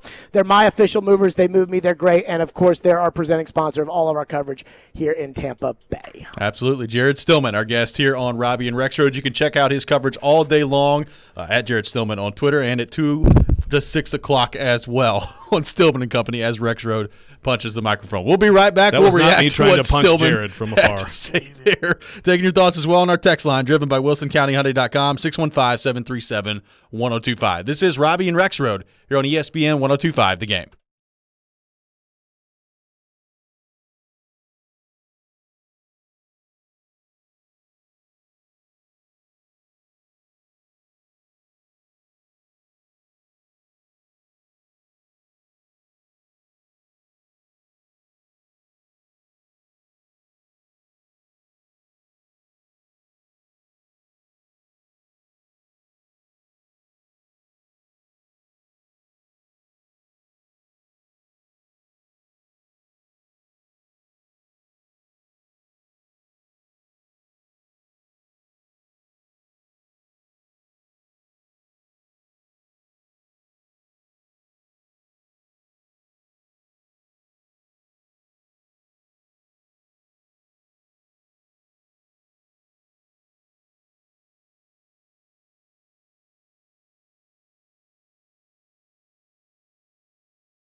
Brady just talking yesterday to Jared Stillman. Just a little fodder out there from his outburst, a fair word, on HBO's The Shop. Yeah. Has that run, by the way? I've just seen the clip of it. I've not seen the actual episode. I mean, it's like, but I don't have HBO. That actually explains, by the way, when Draymond won gold, probably because he and Tom are buddies now from their little show time they in the did shop together. Yeah, in the shop. Yeah, Jared, man. You got to love Jared. Right. Well, he's right. People care about this stuff. Sure. Hey, I give him credit for asking a question. It's also, I mean, it's, it's fine. It's fun. It's I mean, Brady is not going, if it is Tannehill, I totally agree with you. He's still going to say, he's going to give you the same response. Right. And who knows, maybe these people who are professionals are right and that they detected a little bit of a evasion. Yeah, if he did a lie detector test, would he pass it? I put the polygraph on Tom Brady. It makes for fun talk. Let's go back to the text line driven by WilsonCountyHyundai.com. Oh, Jared, you are so important, a texter says. Well, that's the thing. Like, this has got to be a Rex rant Monday at some point. Like, just there's other people and also friends in this town and other markets who start getting with the I'm the only one who no, don't do it. Don't do it. We're the only show that tells it like it is. Like, no. You don't listen to all the other shows. Shut up. You don't know what you're talking about. Caleb texting in, Jared flip-flop Stillman. Way to go, Jared, asking the tough questions. Jared flip-flop Stillman. Oh, that's right. Floyd, like the flip-flopper. That's right. Yeah, I mean, that's a good question. But again, like with the Preds thing, and of course everybody dunked. I got so excited because Poyle said, what did Poyle say to him? Like, well, all due respect, you don't know what you're talking about or whatever he said. He said he knew more than Jared about the situation. I know more than you about. Which was really Poyle's way of saying, I've talked to Seattle. Yes. That's all that was. Yeah. No, that was actually – there was a great case of bad tweeting by me because a lot of people reacted to that tweet. But that was a perfectly fine question. That was good. But again, like someone else would have asked the question of Jeannot being protected. I 100% guarantee you. That was the only reason I was on the call. Yeah, I mean, so come on. Exactly. Come on. But good job, Jared. And really, wear a hat. Look, I will give him credit. I mean, it's everywhere. Tom Brady's comments were on Good Morning Football this morning. The interaction between Jared and Brady. I think he kind of underplayed how excited he is, though. You can kind of hear it in his voice towards the end. He couldn't even answer him the and Brady. question. I made the greatest of all time quiver. He quivered. He actually used the word quiver. He did. Quivering goat. I will say he made Brady uncomfortable. That's good stuff. What's that? He made Brady uncomfortable. Yeah. We talked about how nothing can really get to Tom Brady. We found something that can. It's Jared Stillman. Hey, I mean, it's, the Zoom stuff last year, a lot of people who wouldn't normally come to like the Titans pressers or whatever were getting on there, and it was annoying, and sometimes Jared was annoying too with some of his questions. But it's better. It's better to have him out there. And like Vrabel at the beginning of camp was like, oh, what? You come out here, what is it, like Thanksgiving and Christmas or Easter and Christmas, right? Yeah. Well, I mean, it's not the case anymore. He's here and he's down there in their face. Yeah. So I mean that's, to me, man, that is it's a little bit of an anti-talk radio approach. Yeah. It really is, and it's a good approach. Yeah. Because you have a lot more credibility when you can get that coming back at you. And sure. He's not afraid of it, so I give him credit for sure. Chris on the text line, driven by WilsonCountyHyundai.com. Love hearing Joe and Jared interact. It's classic. It never gets old. Chris from Bellevue texting in. Classic. Do you feel like kind of a father-son relationship building here between you and Jared? More like my annoying nephew who I'm trying to help, like one of my siblings, discipline him, and like nothing's working. So I'm trying to be the cool uncle, but then I get angry uncle, post something on Facebook. Our actual interactions off the air usually have a lot more profanity involved in them, but they're fun too. Actually, someone, I think it was Gentry, asked us from the Tennessee and was like, there's nothing I like more than when you and Jared start yelling at each other. It's amazing. Yes. So we'll try to do that more for you. We'll have Jared on the show hopefully tomorrow. Hopefully we can get Jared back on the show tomorrow. Will Jared come back on tomorrow? We'll see what happens. What kind of amazing quivering will he inspire today in We'll Florida? find out. Have to see Jared Stillman have you covered. I mean, it's on Good Morning Football again. Right now, here's Brady again. Just all over the place. And then he looks to his right and sees the fearless reporter. Jared Stillman getting it done. Down from Tampa Bay, he'll be covering the Titans practice as they take the field coming up a little bit later today. When we come back, we'll be joined by David Ubben from The Athletic. Joe and David have come out with a massive story at theathletic.com highlighting recruiting in the state of Tennessee and how Vanderbilt and Tennessee have factored into that both with coaches now and in the past as well. Before we get to that, I almost blew this. Oh, you were supposed to remind me. Hey, Caroline Rexrode, 11th birthday, walking to school right now. I love you. Shout out, Caroline. Happy birthday, Caroline. Best kid ever. And I'm not saying anything about your brothers, but you're the best kid ever. Okay, bye. Caroline, happy birthday. Hope you have a great day today at school. When we come back, David Ubben will join us from The Athletic. We'll do that next. This is Robby and Rexrode here on ESPN 102.5 The Game.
Welcome back in, Robby and Rexrode here on ESPN 102.5 The Game. Robbie Stanley, Joe Rexrode, Michelle Knezovic here with you on this Thursday morning in Nashville, Tennessee. And we are very pleased to go to our 102.5 The Game phone line, driven by WilsonCountyHyundai.com, and welcome in our good friend David Ubben from The Athletic. David, what's going on, man? How we doing? Not much. Thanks for having me, guys. Well, we appreciate you taking time to join us. And, David, we've spent a lot of time talking with you about Tennessee football, and we're going to do that a little bit more today. But you have a new role with The Athletic as well. What can you tell us about what's going to be in the future for David Ubben at TheAthletic.com? Yeah, sort of expanding my coverage area to all 50 states, and I'll be covering all of college football. Certainly I'll be in SEC country quite a bit, but just doing a lot more, so I'm excited about it. And no one more deserving, no one better, really. I don't want to turn this into a mutual admiration society segment here, but really happy for you. You're going to be awesome at this, David. And also, you were awesome at the thing that we wrote today, which took us a while, but we talked to a lot of high school coaches around the state and really about recruiting. It's an extensive piece. Actually, it could have been more extensive. It was very long in the rough draft, but just your prevailing takeaways from this. And of course, we talked to people. We had West Side, East Side. It's kind of like three states, which is one interesting thing about recruiting in the state of Tennessee and high school football in the state of Tennessee. I mean, you go from one side to the other, and it really is like two different states. But what are the big things that stand out to you about this project, David? I mean, I think just in general, the coaches on a person-to-person factor seem to be a little bit more pleased with Josh Heupel. I mean, Josh Heupel's certainly a little bit, less intense at times, I guess. You don't hear sort of the same sort of interpersonal issues sometimes that can come up with coaches that you did with the previous head coach. So that's, I think, one major thing. And I think, too, James Franklin hasn't coached in the state of Tennessee since, 2013? And almost a decade later, he's still revered among high school coaches. So they miss him. No kidding. And it's that was very interesting to me. Well, following up on the Heupel thing, like Pruitt to Heupel thing, I wonder. I mean, I understand that Pruitt, and I think we knew this. It's some of this stuff wasn't surprising to me. Like, I think Pruitt kind of made it clear, right, that he's going for the best of the best, and he's not he's not touchy-feely guy, and he's not he's got to go where he can go to get players. So does know where the first down marker is, though. That's true. He's very good at teaching media about the game of football. There are a lot of facets to Jeremy Pruitt. But with Heupel, to me, isn't it almost like he has to have this approach at this point, given everything that has gone on and given that it's not just like Alabama and Clemson are coming in here and getting players Tennessee might be interested in? Yeah, you have to sort of do that dance, right? Every high school coach, every college coach has to deal with that, wherever they are. In Texas, that's like a very big thing. Like, if you have to figure that out, because say a school has a 3-star receiver, and you go sign a 4-star receiver from Florida, but that same high school has a 5-star defensive end, the next year you're going to have an uphill battle trying to get that guy because that coach feels insulted of your program and of the state, and that the state's not good enough for you. And it's not obviously as intense in Tennessee as it is in Texas, but there are certainly themes of that, of guys saying, hey, it didn't seem like they felt like our guys were good enough, and they didn't really like that, and I think that hurt them, in in-state recruiting a little bit. And so that definitely comes up, but every coach has to figure out that dance of you want to prioritize the state, but I think we had multiple coaches talk about you can't just build your whole program around Tennessee kids, but you have to get some Tennessee kids. And the previous staff certainly, especially in the 20 class, didn't make that a huge priority. Or I guess it was maybe the 21 class. Didn't make that a huge priority.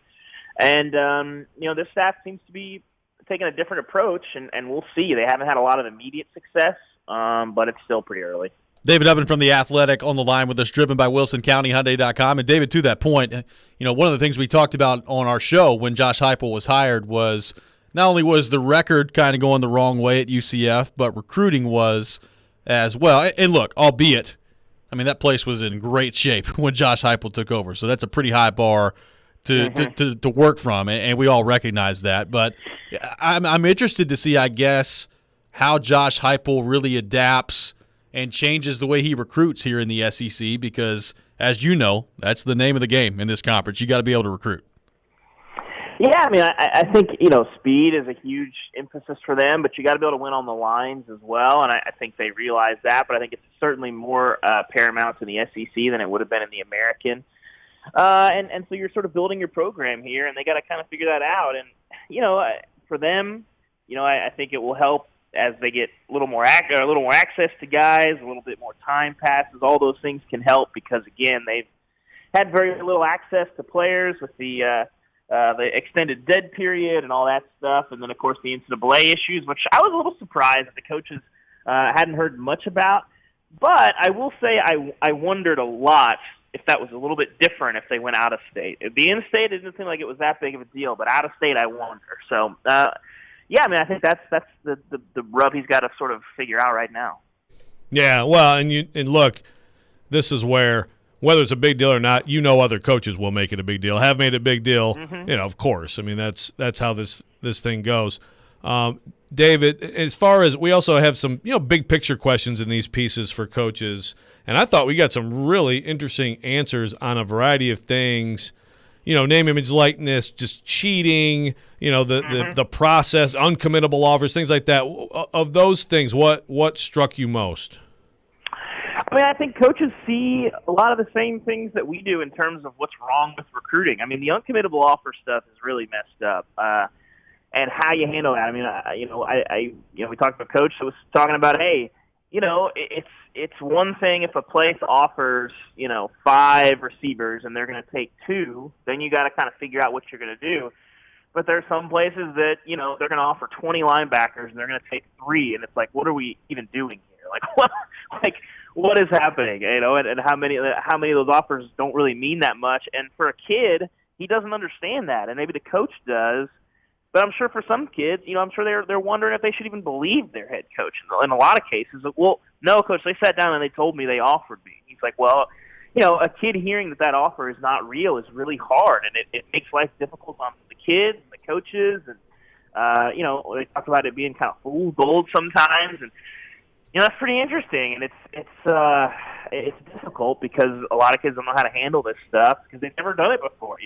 I talk to when I talk to recruits and hang out with their families a lot, it's interesting because we keep an eye on recruiting every year, and the coaches do recruiting every year. But for a lot of these families, this is the only time that they do this. They don't know how all this stuff works all the time. And when a coach says, "Hey, we'd be glad to offer you," and then you can't really accept that offer. It's very like, well, what's going on here? And families can be frustrated and confused and all that stuff. And, it makes life difficult for everybody.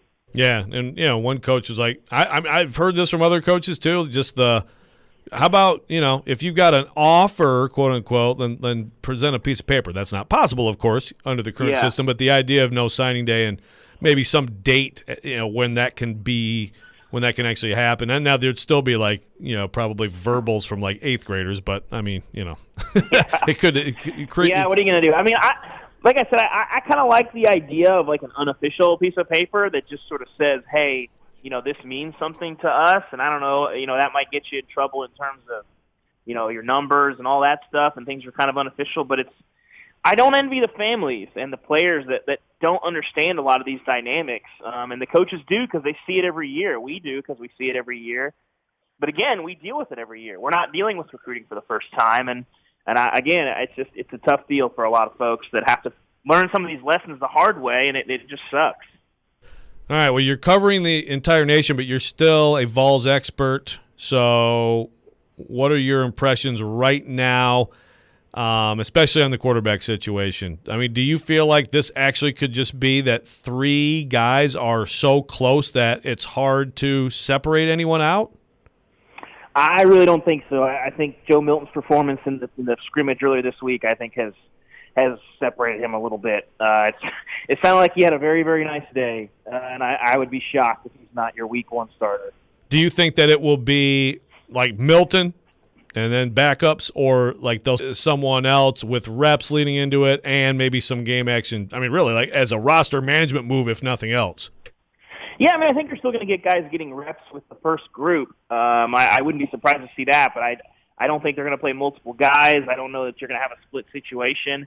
You know, it's not over. We'll see what kind of plays out, but the scrimmages carry a lot of weight, and it seems like Joe Milton had a really nice day in the final scrimmage before the season starts. Well, David, great stuff. We really enjoyed this piece with you and Rexrode that you've put out. We've tweeted that out at 1025 The Game on Twitter if you're interested in checking that out. David, congratulations on the new role at theathletic.com. We appreciate you joining us today. Thank you, guys. Appreciate it. Absolutely. David Ubben from The Athletic, our guest here on Robby and Rexrode. We'll come back. We'll react a little bit to what David had to say there, dig a little bit deeper into this Tennessee recruiting piece that Rexrode and David Ubben have come out with as well at theathletic.com. All that coming up next. This is Robby and Rexrode here on ESPN 1025 The Game.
1025 The Game and Heineken are getting on the road with the Roadies to see Nashville SC take on Atlanta United Saturday, August the 28th in Atlanta. And you can join the Roadies on the road. All you got to do to enter is text RIDE THE BUS, all one word. That's RIDE THE BUS, all one word, to 615-737-1025, 615-737-1025. The winner will receive 2 round-trip seats on the bus, 2 tickets in the Roadie section at the August 28th match at Mercedes-Benz Stadium in Atlanta, and a prize pack as well. The contest closes at 6 p.m. coming up on Tuesday, August the 24th, and you must be 21 or older to enter. Welcome back in, Robby and Rexrode here on ESPN 1025 The Game. We'll be joined by Mark Ross from the NFL Network coming up to begin the 8 o'clock hour. Thanks to David Ubben for joining us in the last segment. And Joe, you and Ubben have come out with an extensive piece at theathletic.com that you guys have put quite a bit of time and effort into, talking to high school coaches, both are in the Nashville area, the Knoxville area, the Memphis area as well, and kind of getting the lay of the land of recruiting in the state of Tennessee. And lots of topics that you guys have gone through here, both with Tennessee coaches of the past, Josh Heupel and company now in there as well, Clark Lee, how's he doing so far at Vanderbilt, and some talk about Vanderbilt coaches of the past as well. I guess as you've gone through this process and you put this together alongside David Ubben, what was your main takeaway about recruiting, how it works in the state of Tennessee? Anything that maybe surprised you in this piece that you've taken away from at theathletic.com? Well, I mean, the surprise thing, like going into this, I would not have just expected to hear James Franklin's name just constantly, but it is amazing. I mean, it kind of matches up. You think about what he did in a short period of time and just his personality. It rubs people the wrong way. It rubbed me the wrong way sometimes, even covering the Big Ten. It certainly rubs opposing coaches the wrong way. But, man, that guy just has just a personality that fills a room, and that works. And he obviously did a good job, not just, being impressive or being publicly out there, but he was obviously very good with high school coaches. One thing coaches will tell you is, you've got to, for this to be a good situation, I want to hear from you even when I don't have a player that you really want right now. And I think that, if there's a switch from last Tennessee staff to this one, it's a little more like, hey, maybe you guys don't have someone we like right now, but we want to still look at players we can still – one coach told me, Tennessee – and I don't think this made the piece. There was thousands of words, it didn't make it. But he said, so Heupel, and his staff called this school and talked to them and everything. They don't have anybody they're interested in, but they still took the time. And it just makes sense to me. 5 years from now, they might. 3 years from now, they might. Again, Tennessee does not have – it's not like some states with dozens of schools that are churning out, Power 5 – top football players. It's a relatively small group, relative to a lot of other states. But I think that there's a lot to just the relationship building that this staff seems to be doing a pretty good job of. One of the things that I was really interested to see in this piece, and David Ubben brought it up a little bit in the last segment too, is Tennessee's investigation and how that impacts recruiting in the state of Tennessee. And I thought the response by some of these coaches when it comes to that was pretty interesting and maybe something I didn't expect. But it doesn't sound like, at least in state, and Ubben brought this up as well, that it's really had that much impact on Tennessee so far. Now, that could change as they go forward here, but so far it doesn't sound like the I guess – the trouble that Tennessee could be in or the investigation that they're under has impacted them that much with these coaches in the state. Well, I think Tennessee's going to self-impose, and I think they're going to self-impose postseason ban this year. That's what I think is going to happen. Yep. If that's going to stop you from, spending your time, and again, that would just be for this freshman class anyway. But, if that's all it's going to be, then how does that really impact recruits right now? Not a ton. Now they might not be eligible for the postseason this year anyway. Well, that's right. Now, other coaches, I promise you, are like, oh, they might be looking at 3 years or heavy. If I'm Kentucky, But that's what I am harping on. sure, but I mean, the way things have gone, I just think the way things have gone with the sport in general. And one coach told me this and this too. Like, so you're going to tell me like we have name, image, likeness, and you're gonna hammer them right now? Now, you could counter that and say, yeah, but that's now. Things that happened then, just like Reggie Bush isn't getting his Heisman back, just like people who broke the rules before aren't just immediately. It's not like it's wiped from the history books. But I do tend to agree to an extent. Like, how could you really hammer someone who cooperated with you now if you're the NCAA? You know, I have a hard time buying without knowing all the details of the investigation. I have a hard time buying that they're not going to take Tennessee's recommendation as long as Tennessee is doing what it should be doing, and by all accounts they are, and cooperating and, going about this earnestly. So I think that's why people feel that way, that it's going to be a this year thing, maybe a little bit of an impact, in terms of scholarships or like a coach on the road, stuff like that, but not much beyond that. If it is, well, then you have a new conversation. But I'll be surprised, and frankly, I think that would be ridiculous. The NCAA, again, they're in the same league as LSU. I mean, that alone is all you really need to say, So, yeah, I don't think that's a big thing. It's about, a lot of the questions. We asked the question of, can Tennessee get it back? Can Tennessee come back and be what Tennessee – that's the question we're constantly asking on the show. And, for the most part, it's like, yes, but you got to win.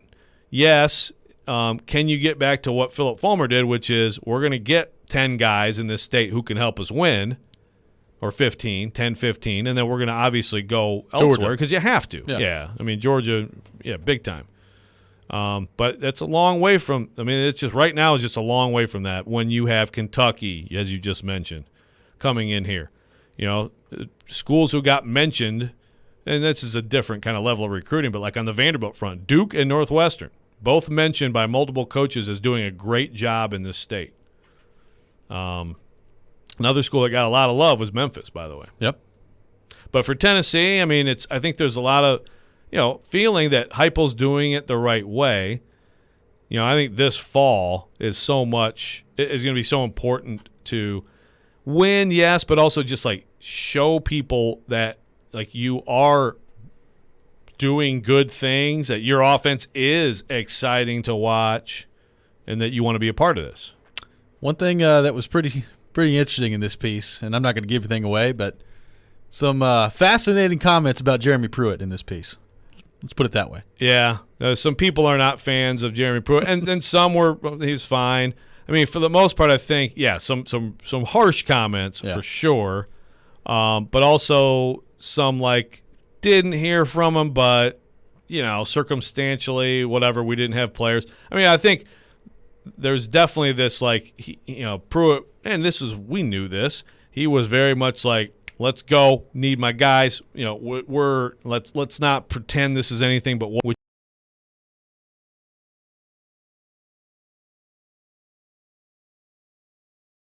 year has some stories in mind that he didn't share, but that he wasn't a big fan. Yeah, and maybe if you're a big picture college football person, the question that y'all asked about what would you change about the recruiting process, I thought it's a very interesting question, and the responses are kind of all over the place with different things, but some really interesting responses on that regard. Yeah, if there's a theme, it's like get the outside influences out of there. Right. Let the high school and one coach said let college coaches into schools more. Yeah, let them actually be around and know what who they're recruiting. Let them get to know them better. Things like that, and that is. I think that's a common sense thing. The portal, it was definitely brought up. You think about how many high school athletes have been hurt by the portal because. Or I'm sorry, the portal, yes, but also COVID. You extend the eligibility. That's great for them. But so now you have all these opportunities that normally you would have that are not there. Well, and Rick Stockstill talked about that on with us last week too. Yeah. That's a big problem that they're having to deal with. And speaking of Rick Stockstill, Stephen in Murfreesboro texting in on the text line driven by WilsonCountyHyundai.com. Love the article, Rexrode. The biggest thing that sticks out to me is how the coaches were so negative about MTSU. Not surprised, but they have to do better in order to keep kids here. Well, one coach explained that, and I think you got to keep this in mind. And there's definitely, in terms of like, we don't see them a lot. That's what you heard from several people. But as one pointed out, look, I mean, coaches have relationships. They have areas they focus on, and Georgia and Florida have been focuses for MTSU. It's not like, that doesn't mean that they should never recruit Tennessee, and they do, but I think that their areas of emphasis are just elsewhere. So, I didn't sense a ton of like anger toward them, but just if you're comparing them to Memphis, Memphis has especially hit the mid-state really hard. And again, every program, you can't hit everything hard. Michigan right now doesn't recruit Ohio, which I never thought I would ever say. And hey, you could say maybe that's a problem. Yeah. But like you have to pick areas of focus, and a lot of times it's pre-existing relationships that have a lot to do with that. And you can check that article out. We've tweeted that link out at 1025 The Game on Twitter at theathletic.com. A great piece by Joe Rexrode and David Ubben as well. When we come back, we'll switch gears, get back into the NFL, joined by Mark Ross, NFL Network analyst. We'll do that coming up next. This is Robby and Rexrode, live from the wholesaling studios, powered by RumbleOn.com here on ESPN 1025 The Game.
Welcome back in. Hour number 3 of Robby and Rexrode here on ESPN 102.5 The Game. Robby Stanley, Joe Rexrode, Michelle Knezovic here with you on this Thursday morning in Nashville, Tennessee, talking some football.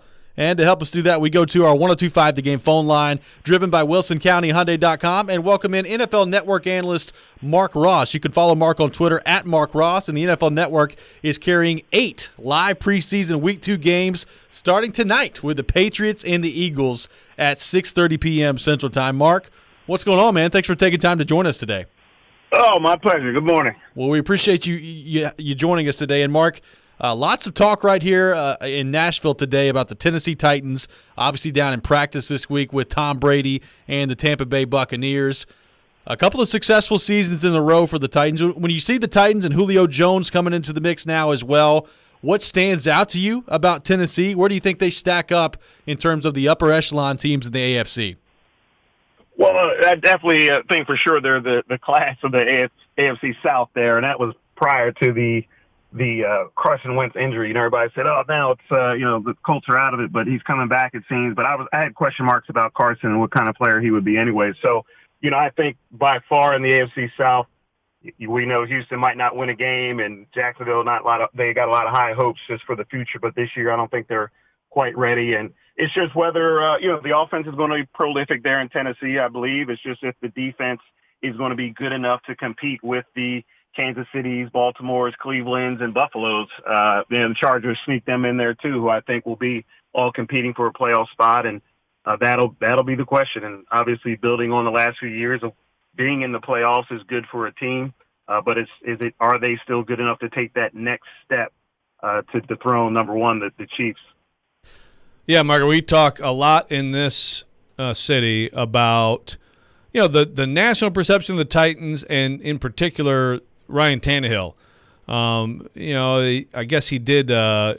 Mike Sandow, he's moved up to tier 2 on the quarterback list. But what is your view of Tannehill here now? What he's done, how it relates to Miami, and do you think that people maybe are sleeping on him a bit? Well, it's number one. I was talking about him the other day where you're talking about different other quarterbacks, Sam Darnold's and Jameis Winston's guys that who can resurrect their career. And Ryan Tannehill is always that guy. He's the example of getting out of Miami with the Adam Gase influence and then resurrecting his career there in the right situation. So tier 2, tier 3, I don't judge quarterbacks like that. It's okay. Who are the playmakers that carry teams? And then who are the guys you can win with if everything is right? And I think he's in that group. He can make plays for the most part when you need him to. But if you're going into a game saying Ryan Tannehill's going to win us this game throwing 30 times a game, I think that's the wrong formula for him as a player and for Tennessee. I think even though they signed Julio Jones, they have A.J. Brown, it still has to be let's run this offense through Derrick Henry, let's pound it, and then have Ryan Tannehill make plays when he needs to. But all in all, it's been unbelievable how he's gotten so much better and that he is someone that you can rely on to win games. Mark, obviously you have scouted and seen a lot of players come through this league, a lot of running backs. Have you ever seen a player quite like Derrick Henry in terms of the combination of the size and the speed that he brings to the table as well? Well, it's not even that. It's just how nifty he is for being so big, and his vision and feel for the game, I think, kind of gets overlooked. Like, he's just not some just big guy running over people. Yeah, he can do that, but his just vision, his anticipation, his feel for blocks, his niftiness for being so big, when tacklers get around him, is just his instincts and timing to stiff arm guys or just give him a little slide leg there is just amazing. And yeah, he really is unique. I mean, when I evaluated him in college, you see him when he was young, and it's like, oh my gosh, look at this guy. And you just assume that just because you see the high school highlights and he's just running away from those little guys. But college, he did the same thing, and now in the pros, he just even added more to his game, and he's just so gifted for being so big and so strong and so fast. But those are the natural things he does, but just the innate little things that he does is what makes him really special. Yeah, well, and that's interesting too, because I remember he was coming out there was some concern, obviously, like, will he be a pass catcher at all in this NFL? But also even like, does it take him a little too long to get to full speed? Things like that. There were some some nitpicks of him, and it did take him a little time here. I mean, his third season, for a minute, he was like the number 3 back, and then all of a sudden it's like it all came together for him. Like, as you were evaluating him back then, did you have any concerns, or did you envision that he might be what he has become here in this league? Yeah, I don't think anyone could say that he would just be this dominant and this great. But, yeah, there was, whenever a player gets evaluated coming out and, people assume like they're hating on him and they're picking. No, every player has strengths. Every player has weaknesses. Every player has things you think will translate to the transfer to the NFL. And then there's things that you worry about. And, those are valid ways you evaluate players. And it's not degrading them. It's just those are things that scouts see and evaluators see. And one of those things with Henry was, okay, will he be quick enough? Will he be explosive enough to get through the line, to avoid tacklers? And those are things that seems like great players kind of play at their own pace and make the defense or wherever they are, that team play at their pace. And that's what seems like he's done where, okay, I've taken my game up to the level I need to get it to, and now you're playing how I want you to play. And, of course, as we see it, as the games wears on, he gets even better just because at that point it's, man, we just got to leave this guy alone. We don't want anything to do with him. Mark Ross from the NFL Network on the line with us, driven by WilsonCountyHyundai.com. So, Mark, just a few weeks away now from opening week here in the NFL. Which team intrigues you the most as we get through training camp? Which team are you, I guess, most excited to watch as the NFL season gets kicked off here in a couple of weeks? Wow, well, there's a lot. I mean, it's going to be a fantastic year. A lot of top-heavy in the AFC, I think. That's where all the kind of the best teams are in the AFC, taking away Tampa Bay, of course, but the other teams are really strong. A lot of intrigue with the Browns. As you guys know, I did an article a month or so ago about I think they've got the best top-to-bottom roster just as far as talent. So, and they've got a lot of high expectations coming into this year, coming off the playoff blowout of Pittsburgh last year, going toe-to-toe with Kansas City. So will they fulfill those expectations? I do think this is a new Browns organization, and they've got great stability now with Kevin Stefanski, the head coach, and Andrew Berry, the GM. So I think it's a different Browns, and just to see if they can make a step. I think the Chargers are kind of – last year they got overlooked. They were 7-9 last year, but lost 7 games by 1 score. And we know just watching Chargers games how bad some of those losses were at the end of the terrible end game management for them. So I think you'll see them definitely in the mix for a playoff spot and surprising a lot of people. So those are the two right there. But I think just there's Kansas City, if they've done enough with their O-line to come back, and Tampa Bay, can they repeat? And, Tennessee, how much juice Julio will give that offense. And there's just so many good, intriguing storylines coming into this year. So, all right, so Jadeveon Clowney is going to make an impact this year then? Because I think if he does, I like that team. I mean, I like that team anyway, but what do you think about Clowney? We're waiting. What year is this on Jadeveon Clowney finally having his breakout? It's getting up there, Mark. So I'll leave it at that. So if he does it, it'll be a surprise. But I'm not counting. When he came out, he was supposed to be the second coming. He wasn't that. He gets a second opportunity.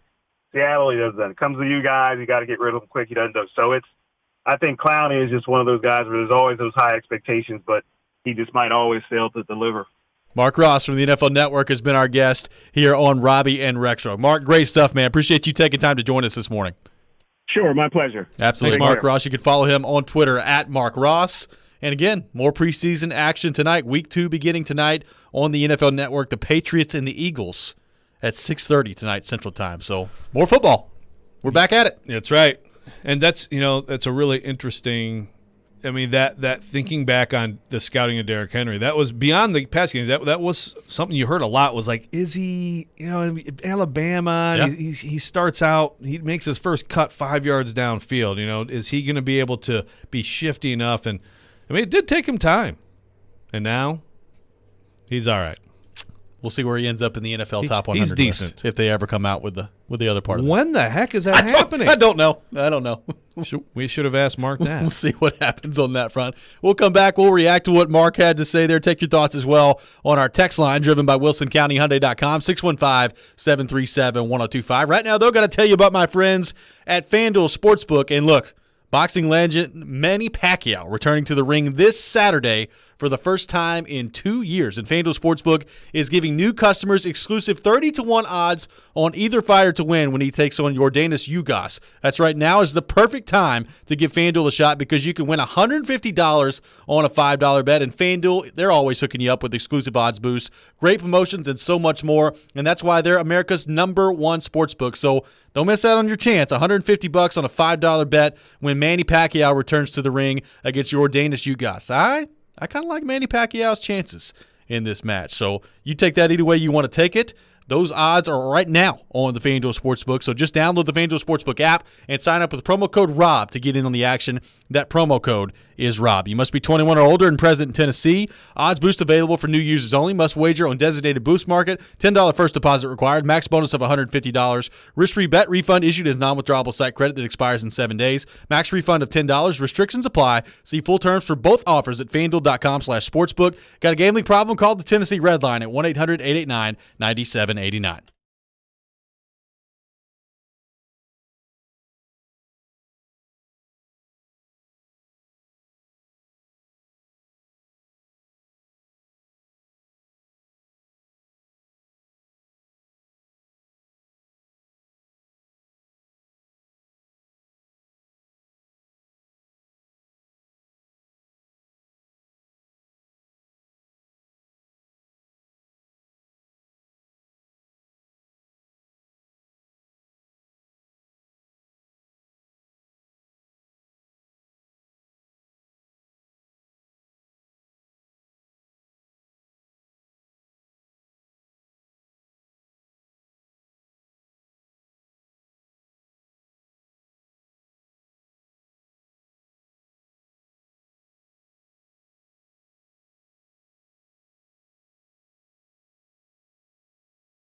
Welcome back in, Robby and Rexrode here on ESPN 102.5 The Game. Robby Stanley, Joe Rexrode, Michelle Knezovic here with you on this Thursday morning in Nashville, Tennessee. Stay tuned. Here in about 15 minutes, coming up at 8:30, we'll have another opportunity for you to join our Robby and Rexrode Fantasy Football League, and you're going to enjoy this trivia question today. It's a doozy that Joe Rexrode has come up with. You're really going to have to earn your spot. I'm looking forward to it. This is a tough one. I think Michelle will like it as well. It's going to be good. I'm so excited. Yeah, in fact, I think Michelle actually, if not for Michelle's expertise, it inspired this question. We wouldn't have this question. Exactly. Right. Yep. So looking forward to that coming up at 8:30. Now you're like, what? Yeah. Now we haven't I'm even told wondering. Michelle yet. Yeah, we'll tell her in a minute. But 2 more spots. It's down to crunch time. Only 2 more spots available for our Robby and Rexrode Fantasy Football League. So we're getting close. Today and tomorrow, our last 2 chances for you to join, and then that's it. That's right. So we're going to have details soon on where. We know the draft will be September 8th, not 9th, like I keep saying it. That's a Wednesday. That is a Wednesday, right? That's correct. Yeah. And So, I guess we'll need to have an option for anybody who can't make it.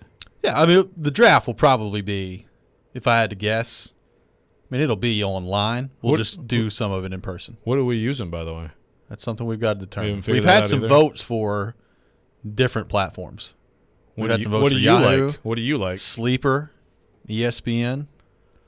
I'll say the Sleeper's pretty good. Yeah, I've never tried ESPN. I think they're pretty good. Okay, I think Yahoo's good too. We have 3 good options. I don't know that I've done Yahoo. I had my long-term league that finally fell apart because my buddy just stopped being willing to be the commissioner. Was CBS. Oh yeah, I've never done one of that. That was good. I liked it. And that's what I knew. Like the early days of the internet. CBS Sports Fantasy Football. Let's go to our text line, driven by WilsonCountyHyundai.com, 615-737-1025, 615-737-1025. Adam in Portland texting in. Jadeveon Clowney owes me $12 million. If you talk to him, tell him to call me. We'll pass that along, Adam. You actually paid him? I did not know that. Yeah. Loaned How the much money Cleveland to give Amy him? Adams Strunk. What's that? How much money did Cleveland give him? Did he get 8? I think he did. I think he got 8, which is a lot. Actually, no, it's worth up to 10. It's an $8 million deal with $2 million in incentives. So if he hits all the incentives, Jadeveon Clowney can make $10 million this year. Well, if he hits all the incentives, then it's worth it. Then you can live with that, right? Yeah. I mean, but can you live with 8 for nothing? He's only 28. Question. He's younger than me. I didn't know that. Hey, I won't be shocked if he's at least a factor for them, like pretty good for them. Yeah, you'll be shocked? Yeah, I will. I mean, I guess I might be mildly surprised, but I won't be shocked. Although it would be a very Titans thing, is to Clowney to come in, give you next to nothing, and then have 9 sacks for Cleveland next year. While just a total force. While Ryan Suckup kicks his way to multiple Super Bowls. Yeah, back-to-back Super Bowls. Should be good stuff. Yeah, I don't know. We'll see, but I mean, Mark Ross was down on Clowney. I'm like, I don't think he's been a total zero in the NFL. He just hasn't been number 1 pick. He has not lived up to where he was drafted. No, and he won't. But I don't hate the pickup for the Browns. I think the money's too high, but I don't hate it. That was, Mark Ross on another example of there's a lot of hype around the LA Chargers this year. And it's becoming more and more hype by the day here in the NFL. People love the LA Chargers. No, there's a lot of that. I did not realize that they actually had 7 one-score losses. I knew they lost some close games, and yes. Well, some of those were some pretty impressive screw-ups by the coaching staff. No doubt. So, I mean, I get it. I think they're very interesting. We'll see. I think they have a better chance of living up to that this year than 2 years ago when it was obvious the Browns were going to brown it all up. And they did. Ryan Porth texting in. Tom Brady has cured Ryan Suckup. That's true. That is true. Yes, turning water into avocado tequila and healing Ryan Suckup's leg. Yes. Chris texting in. Any word on when Jared is planning the championship parade after yesterday's practice win over the Bucs? Now that's a great text. Yeah, Jared. I mean, I hope Jared's still listening. My God, he was breathless at the top of his show. Titans really played well yesterday. So excited. Apparently. He was just on cloud 9 with excitement about their practice. Oh, man. Michelle, the Titans going to the Super Bowl after their practice performance yesterday against Tampa Bay? This is what I have to say. If they win the Super Bowl and there is a parade, Jared will find himself in the parade somehow. Oh, he will find himself in the parade on a float somehow. He'll be like Ferris Bueller, like singing "Twist and Shout" up there. Yeah. Well, in fairness, I mean, Jared Stillman put more pressure on Brady yesterday than the Chiefs did in the Super Bowl. I'll give him that. Nice. Well done. Certainly more pressure than the Packers too. Still hurts. Sorry, man. Tough one. Yep. Tyler on the text line says, "You sleeper for sure for our fantasy football league." Yeah, Sleeper's a good app. So it's SLEEPR. That is correct. Sleeper. I mean, I never would if I saw that, I never would. Last year was the first time that I had used it, and it's pretty good. Why is it good? It's just easy to navigate on your phone, pretty much. That's why it's good. I do like the sites that give you best available in your drafting because and not that I always go with the advice, but it's good to have it all laid out for you. I got a text that says, don't knock Jared when he shows a bit of positivity. It's very rare. So Jared was very positive. I'll give him that. Is it very rare? I think there's a toggling between like panicking and then like there is like, you got fan panic, panicking, Oh, yeah. and then fanboying. I think he kind of toggles. I think that's like the flip-flopper that Floyd has talked about many times, right? I don't think Jared's always negative, is he? I don't think so. Sometimes. I mean, he loved him some Marcus Passionate. Mariota. Sometimes overwhelmingly positive. He loved him What's some that? Marcus early on. I said he's very passionate. Yes, that's right. Very passionate. Yes. Passionate about himself also and his own questions. Yes. Chris texting into the text line driven by WilsonCountyHyundai.com. So the Titans did so well that they caused a BM and the PM for the Bucks. What? We talked about the BM and the AM the other day. It's your joke. You're the one that made it. I know, but like, what's it related to? I don't know. I guess tough day for the Bucks on the field. I mean, I love any BM jokes we can get in here. But, Yes. but also good jokes. By the way, you got to give a shout out to Mike Vrabel. He had a nice tweet. Mike Vrabel. He can be very funny. I don't even know if do I follow Vrabel on Twitter? I mean, I don't know. I mean, does he ever tweet? But he tweeted a hilarious picture of him talking to Brady's son, and then saying, talking to his favorite former Patriot, also pictured Tom Brady. I thought that was good. That was like, he also trolled Taylor Lewan a few months ago. We're out looking for a left tackle out here. Yes. At the Senior Bowl. So, sneaky, funny Twitter account. Let me see how often Mike Vrabel. I'm not following him, but let me see how often he's. Yeah, like his last tweet was in July. I mean, for the most part, like it's a dormant Twitter account. Well, he usually just makes fun of himself. Like he put that tweet up of, I guess Kevin Byard was talking about Vrabel's interception, and he talked about himself. But yeah, that's right. Yeah. Did he see? I don't see that on here though. But yeah, maybe he was just a response to Byard. maybe so. Anyway, that was funny too. Yeah. Lots of stuff. What will happen today? Who knows? Michelle has tweeted out the Green Bay Packers have come out with throwback uniforms inspired by their 1950s look. They look pretty good. That gets me a little fired up. So we're talking At 102.5 the game. Are we talking like pre-Lombardi unis here? Yeah. I mean, they look like they've got a little bit more of a modern take on them. But I don't like. See, it's a little bit Bumblebee-ish. I don't know, man. I'm not a big fan of those. I think they look pretty good. And the helmets are just plain yellow. Yeah. Eh. So Rexrode, certified hater here on the program. No,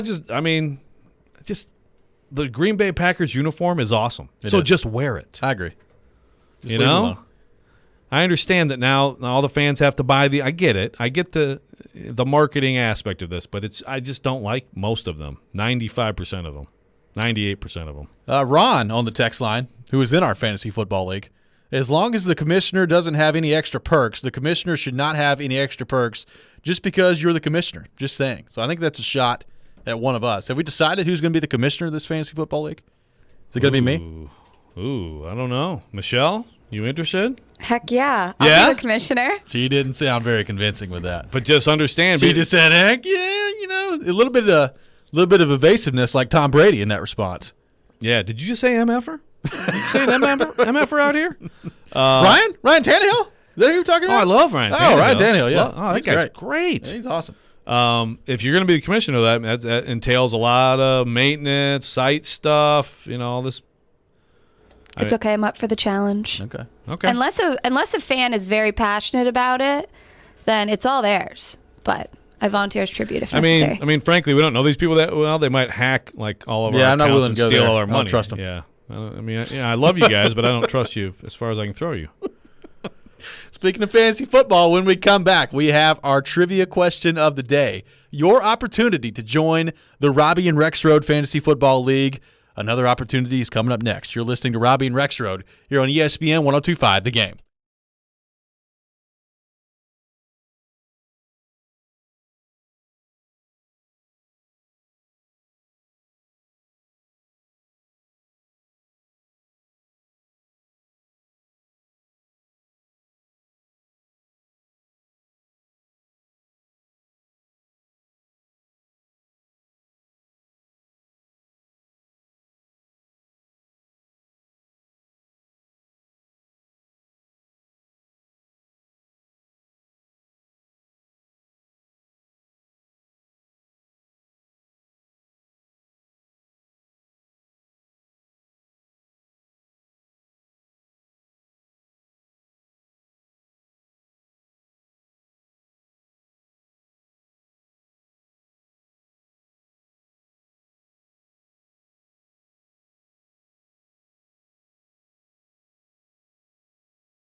Welcome back in, Robby and Rexrode here on ESPN 102.5 The Game.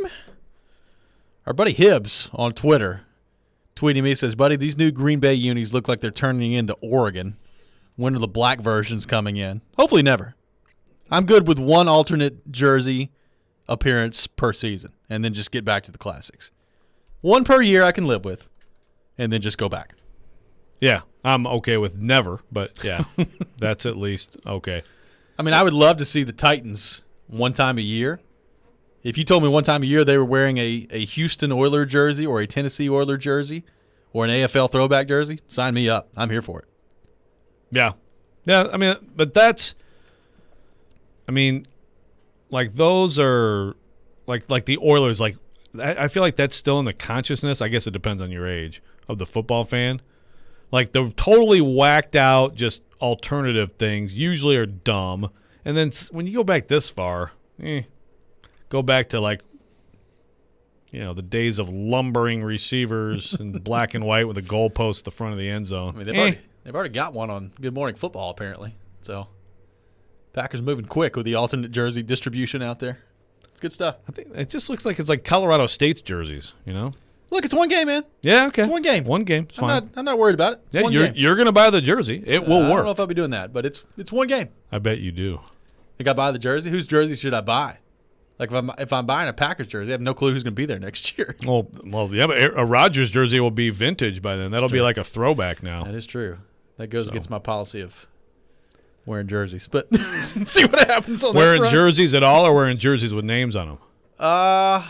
Names on them. I mean, maybe I'll get. I mean, I used to, but I don't know that I've worn a jersey since I was 17 years old. A jersey at all? No. Yeah. I'd get a if I could get like a Detroit Tigers button-up home jersey with like Alan Trammell, Lou Whitaker's name on it, I would do that. But yeah, it's got to be like not someone who's like 20 years younger than you, you know? Well, I don't really have to worry about that. But right. Somebody 20 years younger You than me will. is 8. I haven't quite gotten to that point yet. Well, you got the Nolensville. Well, it is that. And I'd probably wear that jersey. Yeah. I can handle that. With a name on it? One of the kids' names on it? Sure. Okay. Why not? All right. With that in mind, it is time for today's edition of our fantasy football trivia question. 2 more spots are on the line. We'll have one giveaway today and one to give away tomorrow as well for our Robby and Rexrode Fantasy Football League. Remember, you must hit up the text line.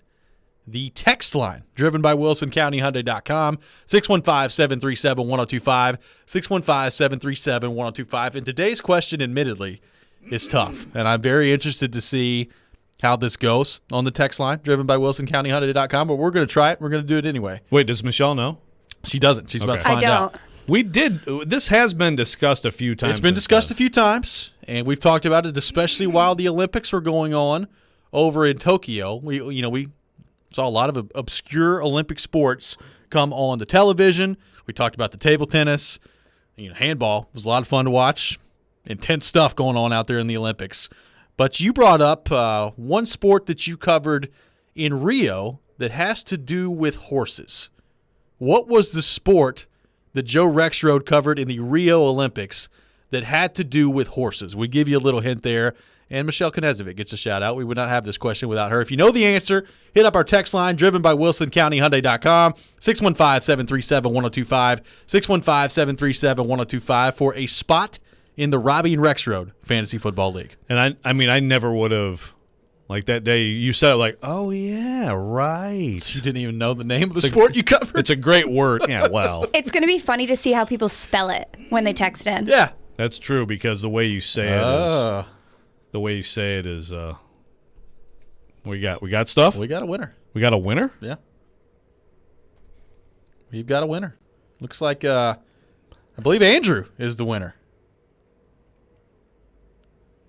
That was quick. There's a lot of correct answers rolling in. My text line is so. My text line's not loading over here. I've got it. Don't worry. Someone said horse aesthetics. Well, awesome. I mean, yeah. You did refer to it as horse dancing in their defense until we figured out the name. Well, that's basically what it is. Like it's, it's amazing. Well, I will give Andrew credit for not only getting the correct answer, but spelling it correctly as well. The sport we're referring to is dressage. Dressage, the sport that Joe Rexrode covered in the 2016 Rio Olympics. So, Andrew, congratulations. You are today's winner. We'll have one more spot to give away in the Robby and Rexrode Fantasy Football League coming up tomorrow. So, it's going to be a heck of a question tomorrow. I'm looking forward to it. Looking forward to your responses as well. Andrew, we'll be in contact with you here in just a few minutes to get your information as well. That was a really impressive bunch of people who got it right. So keep trying. One more spot tomorrow. Yeah, absolutely. It's going to be intense. Just make sure. Keep trying, but ask yourself every night, do I want to tangle with football brains like this? You just got to think about it. I mean, thankfully, Jared's not in the league. Yeah, I don't know what we do then. The football expertise and the question asking. Yeah, we'd really beat something. It's going to be great when I come in last place in this league, too. If, Preds picked a click, NSC picked a click, anything like that's a trajectory so far. This could be rough. Yeah, you're sandbagging right now. Yeah, I'm trying to. I assume you've won. Have you won fantasy leagues before? Multiple times. Yeah. There we go. There's the confidence. Okay, Robby. Multiple times. I'm a multiple-time winner of fantasy football leagues. Now, I've also been in a lot and lost a lot, too. Yeah. But I went on a run of 6-12. And this is in the CBS Sports League with buddies who, again, so not a it's 6-12 record. It's 6 championships in 12 years. Yes. And I talked a lot of trash about it. I'm sure you Like I said, that was in the time of hey, I get the last pick, and I got Priest Holmes and LaDainian Tomlinson with the last and then the first pick of the second round. Well, who won the Media Fantasy League last year with the Titans? I did, right? Exactly. I think it was you. That's right. Punks. So I did win it, right? You did. Absolutely. I was You the spent champion. 30 minutes on the show the next day talking about it. Yes. Absolutely. That's right. Ha ha. Joe, how could you forget I that? just totally forgot. I don't know. So all of you in that league, eat my dust, Kaharski Eat my dust. and company. That's right. Joe, what are we looking for today with the Titans? Day 2 of practice down in Tampa Bay. Day 1 went well for the Titans offensively. Marcus Johnson, Chester Rogers out there once again making some plays against the Tampa Bay secondary. Defensively, looked okay out there. Tom Brady threw a couple interceptions. Elijah Molden getting an interception. Caleb Farley playing well yesterday in coverage. Sticky against Mike Evans. What are we looking for today out of the Titans in day 2 of practice against the Tampa Bay Buccaneers? Well, number one, don't have big injuries. Monty Rice, we haven't talked about that, but you bring the card out for Monty Rice. Not good. That's not good. And now, as of now, I have not seen an IR move with him. Oh, shoot. Sorry. God. That's number 2, Joe, for today. That is number 2. And the one was right in the middle of me talking. I haven't seen IR designation. Maybe that's good, but give it we'll see if we get through the day, and that's the same thing. That changes. Look, if it's a long-term thing now, obviously it's huge for the Titans to have Jayon Brown back, with Rashaan Evans, and then David Long as your third inside linebacker, but also opens up opportunity for someone else possibly to, Jan Johnson is one guy who has kind of played well and kind of distinguished himself a little bit. But it's just the same thing. Just get good work in. See if you can.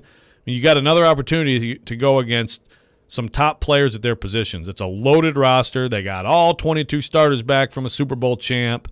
And anytime you can make a play at Tom Brady's expense, that's got to be a confidence thing for your DB. So if you're in an individual when you should lose anyway to any NFL quarterback and receiver, and then you make a play against Tom Brady throwing to Mike Evans, that's nice.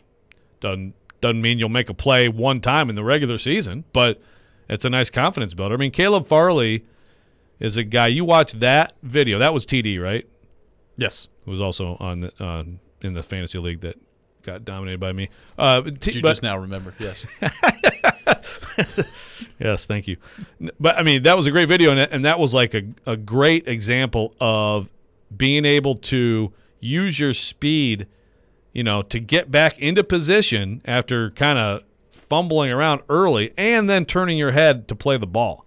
That's big time. That's big time. I mean, Farley, the view of him in the reps, mostly individual stuff, a little bit of team, but it's a guy who you can get why they liked him. You can absolutely get it. So if he's going to be healthy and continue and then start getting into contact and tackling people, guy could help this defense this year. Coming up next, we have our weekly segment now, the best and worst thing in sports. Taking your thoughts as well on our text line, driven by WilsonCountyHyundai.com, 615-737-1025, 615-737-1025. We'll do that coming up next. You're listening to Robby and Rexrode here on ESPN 1025, The Game.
And it is that time of the week, time for the best and worst thing in sports. We'll take your submissions on our text line, driven by WilsonCountyHyundai.com, 615-737-1025, 615-737-1025. What is your best thing in sports? What is your worst thing in sports? We'll get to as many of those as we can coming up later on in the segment. Joe Rexrode, would you like to kick us off today? Your best thing in sports would be what?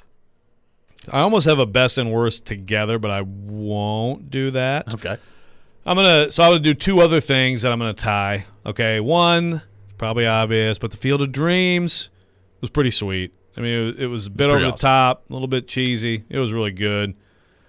But I need to throw out, how about an honorable mention to the Ted Lasso Christmas episode? I think if Ted Lasso is in season and they're putting out weekly episodes, already that could be the best thing in sports every week. But the Christmas episode, right in the middle of August, was pretty freaking awesome. Anybody else watch Ted Lasso? I've not yet seen it. Michelle? Nope. Okay.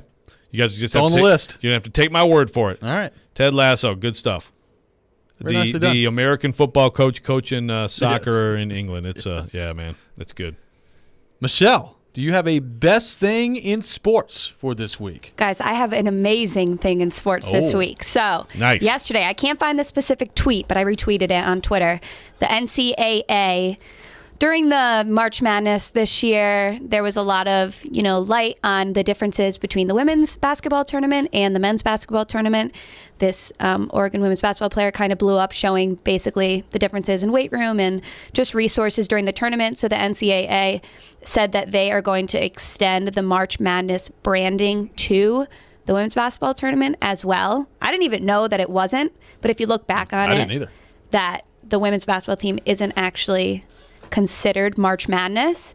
And I guess if you think about it, that one Shining Moment video they do every year, they only do it for the men's and they don't actually do it for the women. So I think that's amazing that the NCAA made a statement yesterday looking to, get things where they should be. It's the 21st century. Let's go, NCAA. Great call. I mean, and if you saw the report too, like there's been this sort of like unfounded, like, well, revenue, blah, blah. It's actually a ton of untapped revenue because people have been stupid about this. That's a great call. Yes, there is an audience for it. Yes. Very nicely done. Took the NCAA a little while to catch up. Yeah, very nicely done. Yeah, I'm shocked about that. They just need, they're They a never are century behind. behind on some things, but They're never behind on anything. My best thing in sports, high school football kicking off this weekend. Love me some high school football. I think back to the days of playing football with your friends, going to games with your community. I grew up in Hendersonville. Going to Hendersonville high school football games was one of the great times of my childhood. And it's a little different now. I know with COVID last year, you couldn't really get that full experience. I'm excited that it's going to be a little bit closer to normal this year for high school football. Lots of great games coming up this weekend as well. I think Hendersonville and Oakland are playing, so good luck with that. shout out to Hendersonville. Yeah, Oakland, good luck. Oakland pretty good out there right now, but it's just fun. It's one of those things that I think brings communities together. It's football, in my opinion, really in its purest form. I love me some high school football, so I'm excited to see that get rolling in the state of Tennessee this week. I know there's been some jamborees that have taken place already and a couple teams in action, but the full slate coming up this weekend, so looking forward to that. That's a great call. Very exciting. Joe Rexrode, the worst thing in sports. What is your worst thing in sports for the week? So, again, I was thinking about best and worst with this, but I guess I can't say it's like the best on the other side of it. But to quickly recap this, we've talked about Naomi Osaka and all the stuff with media, and mental health, and there was a lot of screaming all around that situation a few weeks ago. So Paul Doherty of the Cincinnati Enquirer asked her some questions at a press conference about sort of balancing the positive impact that media does have on athletes from a business perspective with, the fact that she doesn't like doing press conferences, things like that. And then he wrote a column, and the column is Naomi Osaka is honest, thoughtful, and could help many other athletes. And it's a really thoughtful, recap of that conversation. Now, she did step away, and she cried at this moment. And so there was a lot of the worst thing to me was the social media reaction to the interaction. Because for one thing, Paul Doherty's done this for a long time, and he was not trying to be attacking at all from when I listened to the questions. But like her agent called him a bully, and Ben Rothenberg attacked him on social media and stuff like this. But if you read the column, his point, it was actually a really worthwhile discussion to have. So the worst thing to me was the reaction to that, and just another example of like taking a little segment of something and going off about it when his intent was not to bully, was not to just like attack her or get some performative press conference moment. Some people like performative press conference moments. Yes. It was a good topic. It really is interesting. And she ended up actually giving a really good answer, too. So just the worst thing is like the quick, just knee-jerk jumping all over someone who's actually trying to do something productive. Very nicely done. Michelle Knezovic, your worst thing in sports. Mine this has week. to do with the Twitter trolls too, Joe. Oh, boy. Okay, so obviously yesterday this came out. If you're not under a rock, you saw on Twitter that Draymond Green interviewed Katie on the Bleacher Report on his show called The Chirps. And, of course, what got brought up was their iconic fight in 2018. That was awesome. Warriors versus Clippers. First off, I will say, it was only 20 minutes long, and I feel like you just needed a lot more because they really glossed over it in the interview. But I get it. He doesn't do the interviews a lot, so that's fine. But everybody on Twitter was saying, oh my gosh, they're blaming the management and everything. They're taking no responsibility for this and everything. And Katie even said it. He goes, yeah, it was my time to leave anyway. Like, he was so nonchalant about it, and he really says what he means. You know, Katie's not afraid to say anything if he's like, no, like, that was super messed up. I hate X, Y, and Z. But I think on Twitter, everybody just exploded this, and it was on every single ESPN, The Jump, everything, and they're like analyzing this one thing that he said. And they're like, it wasn't the management, it was. And I just think it got blown out of proportion. And it's like, this happened 2 years ago. It's over. He's on the Nets. Like, let's just go on with It's life. like the number 3 headline on ESPN. Yeah. Yeah. Like right now. It's really not. They didn't really not even worth all seem. It was the two of them talking. They seemed so chill about it, and everybody else is freaking out about it. It's like, just relax. Wonder if KD got those burner accounts on Twitter fired up again yesterday. He's got a few of those. He does do some interesting stuff on Twitter. Also, one more really quick. If Max Kellerman leaves First Take, that's a rumor. It hasn't been true, but I just think that would just mess I'd be it okay all with up. that. Be fine with that. What would be the plan? Like, I mean, it's not just Stephen A. yelling at himself, right? Well, I don't know Could what be. the plan would be. I don't really like Max. I don't like or dislike Max Kellerman, but I think that it would just mess up the show. They have such a good back and forth, but Skip Bayless coming back. it would be some big shoes to fill, I think. There we go. I don't know. You can Skip back in there on ESPN. Bring in the Vanderbilt legend, Skip Bayless. Coming out of the bullpen. That's right. My worst thing in sports is very simple. You know, we talked about missing preseason football, and I do, and I'm glad it's back. But my God, the quarterback play in preseason football is awful. Watching some of these quarterbacks try to throw the ball. Watching Felipe Franks the other night attempt to throw a forward pass was brutal. Kyle Trask. I am dumping on a lot of former Florida you don't quarterbacks like those right now. Gators, huh? It was not. I mean, Nick Foles out there spinning the ball. I mean, it was absolutely atrocious. So we're getting deeper into the preseason now. We're going to see a lot more of these third and fourth string quarterbacks in some cases. It's going to be a doozy. I think I've already reached my quota. So you've got Shout out to Matt Barkley and Logan Woodside though. Played great. They were solid. So you got like the good, the best, which is the purity of high school football, and the worst, the Yes. the pure poopiness of backup quarterbacks in the NFL. It's awful. Bad stuff. All right, let's quickly go to the text line driven by WilsonCountyHyundai.com.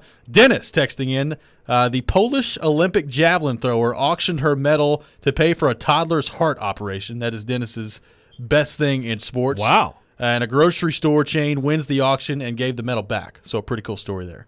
I did not Very see cool. that. Thank That's you awesome. for sharing that. I didn't see that either.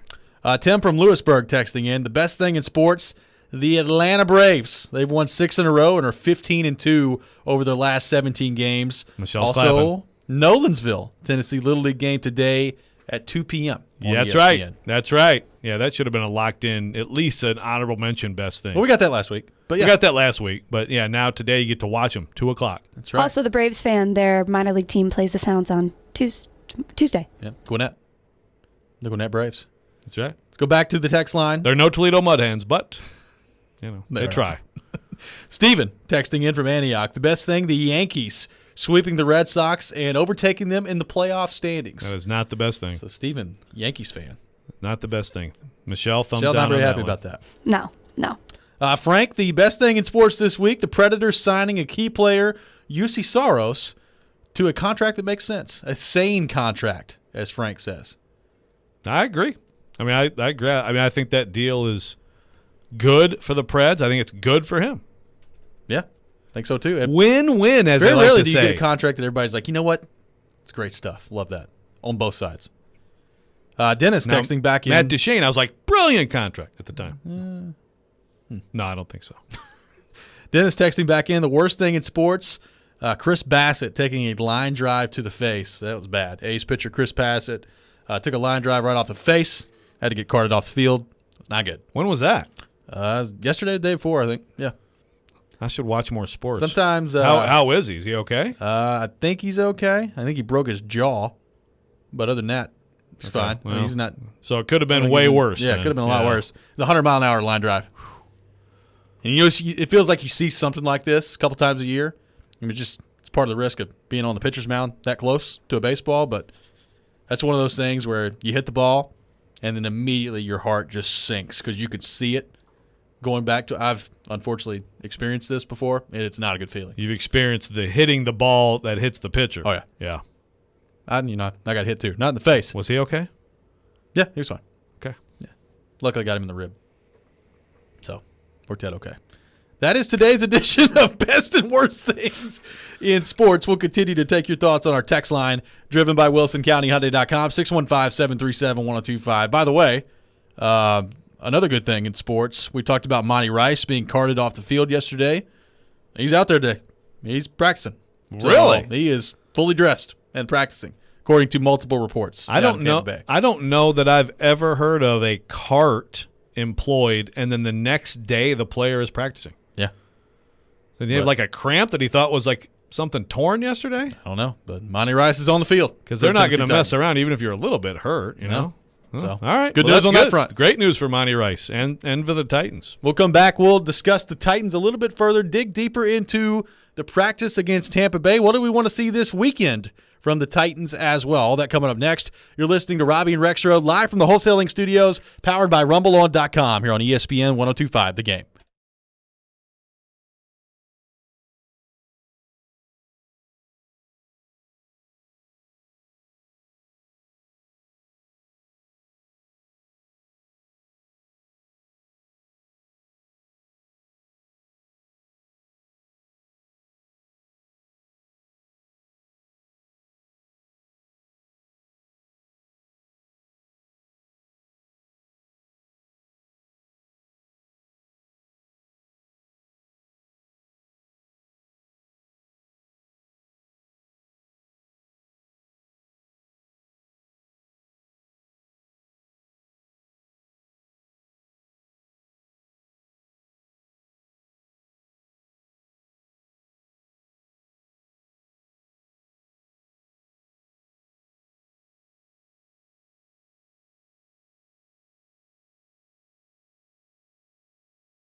Welcome back in. Final hour of Robby and Rexrode here on ESPN 102.5 The Game. Robbie Stanley, Joe Rexrode, Michelle Knezovic here with you on this Thursday morning in Nashville, Tennessee. Apparently, Michelle's family a big fan of how I say their last name. Apparently, I say it pretty well. Perfectly, Robbie. You say That's it right. perfect. Look, that's what I'm here for. Who specifically is a fan of your pronunciation? My mother, Carolyn, and Dan, my stepdad. Dan the man. Big sports talk radio guy. Yep. And so That's what I'm here for, Dan. What are they? They're saying this on what platform? That's just what Michelle told me. On my individual FaceTime your own, line. Your own individual text line? Oh, FaceTime line. Yeah, not You're right now. FaceTiming right now? No, not right now. It's like, wow, that's incredible multitasking, Michelle. And you're the commissioner. Yeah? I wear a lot of hats. What can I say? That's And right. headphones. And headphones. That's right. Commissioner Knezovic. Nice. Nice ring to it. It's got a That's good a nice ring to I it. like that. Very good stuff here on the show today. Going to have Justin Bradford from Penalty Box Radio joining us at 9:30 today here on the show. Looking forward to his thoughts on Predators development camp. Well underway at this point. They're going to have the Future Stars game later today at Predators development camp. So looking forward to having Justin Bradford on the show at 9:30. And look, we may or may not throw a few pronunciations to toss his way as well. Some analysis, some pronunciations. That's right. That's what we count on from Justin Bradford, along with some excellent food picks and also taste in music. Could have a lot of variety. He does it all, man. That's right.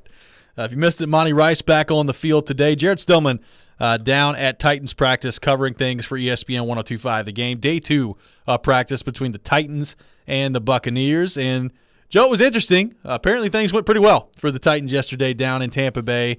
There's some videos coming out from Teron Davenport and Jared and all sorts of reporters down there in Tampa Bay of Caleb Farley matching up against Mike Evans. Pretty good play made by Caleb Farley on the ball. Elijah Molden making some plays yesterday in the secondary as well. All in all, it seemed like both offensively and defensively, pretty good day yesterday for the Tennessee Titans against Tampa Bay and the defending Super Bowl champions.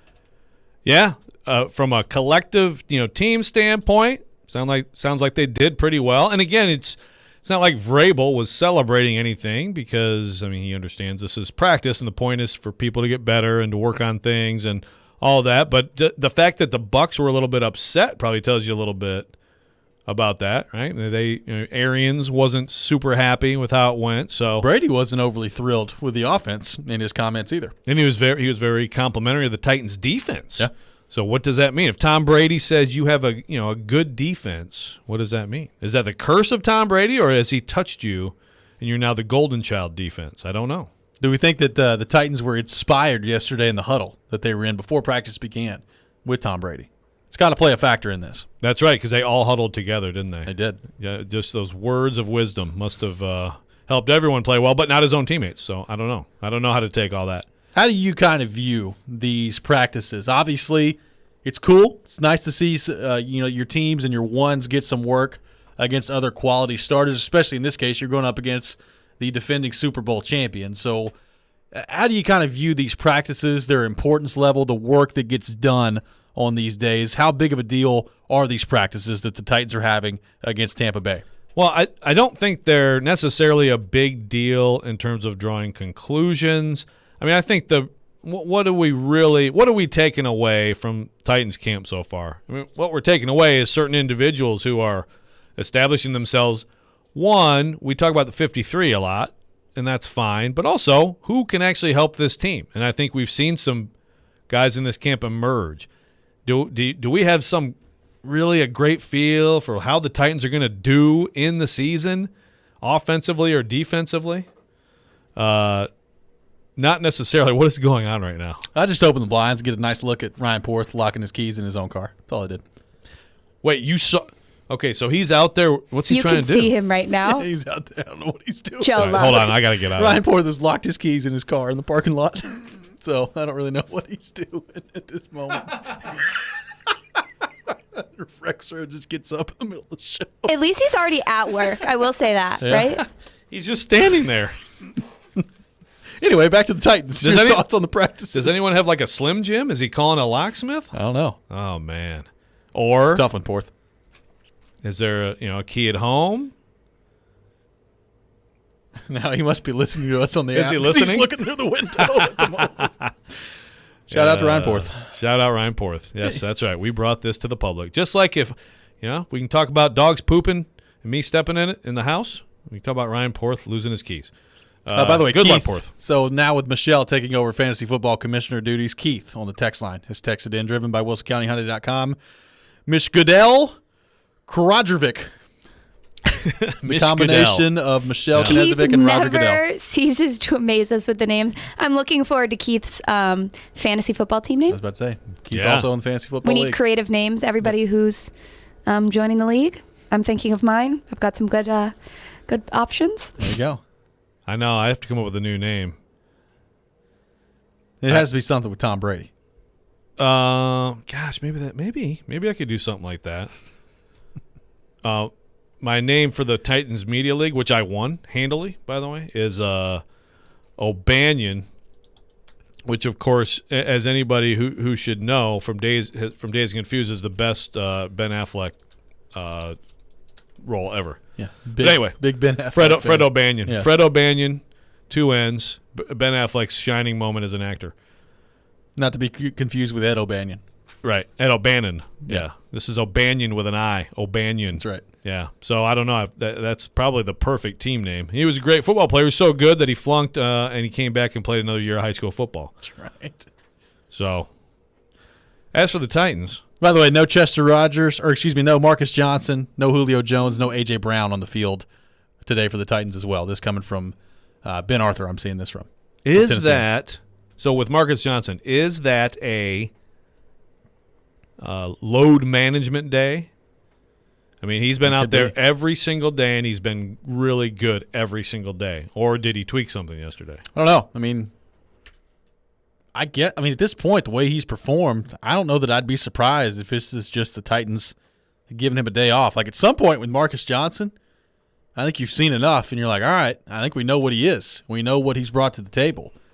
And at this point, I mean, we might have already reached that point with Marcus Johnson. Yeah, no, that's true. It's also it just seems like it's valuable work, because that's the thing. Going back to the original question of this segment, before Ryan Porth rudely interrupted us with his key issues. I mean, I think the big thing here is just that you get the chance to do work against top players not on your team, and in a format that allows you to do more stuff than you would do in a preseason game. Like, you just can't. You're not going to have those guys out there against them. Even if the starters were playing this week, it'd be a couple series. So that's the value. So like with Marcus Johnson, I think you're right. You've seen enough, but I could also argue, go ahead and see if you can take it to Antoine Winfield another day. And it just seems like it's valuable work. So I don't know. It's just speculation. Maybe he just has a little thing. And I mean, the thing with Marcus Johnson is, and this is really why his career, why he was available for the Titans to grab, is he has had a lot of injuries in his career. They have really stifled what I think could have been a better career right now. You can see his ability and talent. At healthy and full speed, the guy is a starting NFL wide receiver. And I didn't realize that until this camp.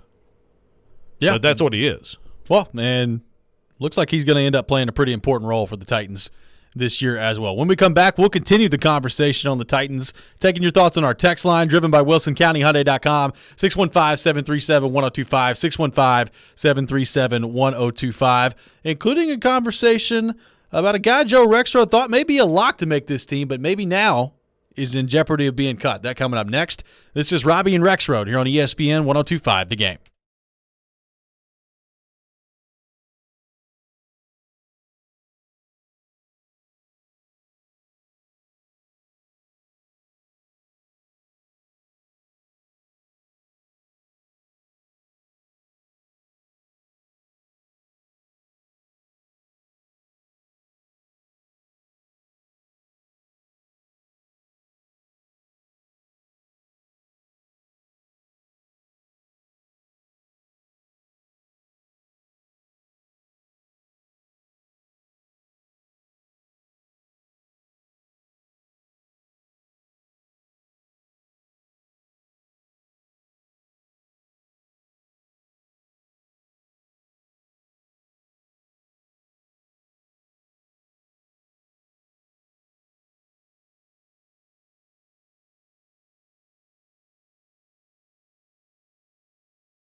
Go to theGameNashville.com to check out Nashville's best deals. This week's deal is from Joyland in East Nashville. Joyland is a fun new concept by Chef Sean Brock designed to spread joy through his love for cheeseburgers, shakes, fries, fried chicken, and buttermilk biscuits. That's speaking my language. You can get half off a $25 gift card now at theGameNashville.com while they last. Welcome back in. Robby and Rexrode here on ESPN 102.5 The Game. Shout out to Ryan Porth, looking like a lost puppy in the parking lot out here, locking the keys in his car. It's a tough one. I think we've all been there before. Yeah. I mean, I want to make fun of him more, but I do kind of feel bad for him, you know. That's tough. I've certainly been there. You've been there. You've been there? No? Well, now I just jinxed it. I was about to say. I've had a flat tire, though, so that's pretty much just as bad. But that's not something that you did. I mean, a flat tire sucked, but True. A flat tire that's a circumstance out of your control. This is something that was in Ryan Porth's control, and he blew it. So like I said, I really feel sympathy for him and don't want to make fun of him anymore. Sure you do. Justin Bradford. Hope he's not listening. Justin Bradford coming up at 9:30. Looking forward to that conversation with him. Right now talking Titans. Teron Davenport reporting that Mike Evans just went up and snatched one from Christian Fulton. Got him on the one-on-one drill and beat him on a double move. So Mike Evans will do that to a few people going up and high-pointing the football. Bench Christian Fulton. The secondary is a disaster this year, folks. That's all I can conclude. That's right. Joe, we talked earlier in the show. There's one guy that you have felt good about making the team and that, quite frankly, has been widely associated with you, that now you feel like maybe the path to making the team could be in jeopardy. What do you mean by that? Who are you referring to when you say that maybe once a player that you thought was a pretty good lock to make this team may be in some trouble now? Well, I'm looking at the entire picture of the position group we've talked about the most, which is the receiver room. And Nick Westbrook-Akina, who is apparently my client. I'm not getting 3%, but apparently I am his agent. Look, we had Jared Stillman on earlier, and I agree with Stillman said I was talking crazy talking about this with Westbrook-Akina. And I agree with Jared and anyone who says that Nick Westbrook-Akina right now is on the team. I would definitely pick him to make the team. However, I still think there's just a lot of tough conversations and decisions here when it comes to the receivers, especially if Dez Fitzpatrick responds. Here's another big day for him.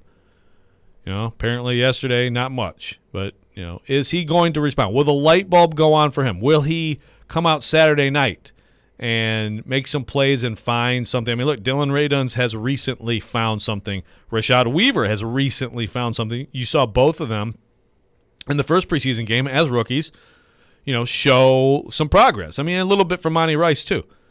If Dez Fitzpatrick does that, and again, even if he doesn't, it's arguable. He's a fourth-round pick. You're going to cut a fourth-round pick? Right.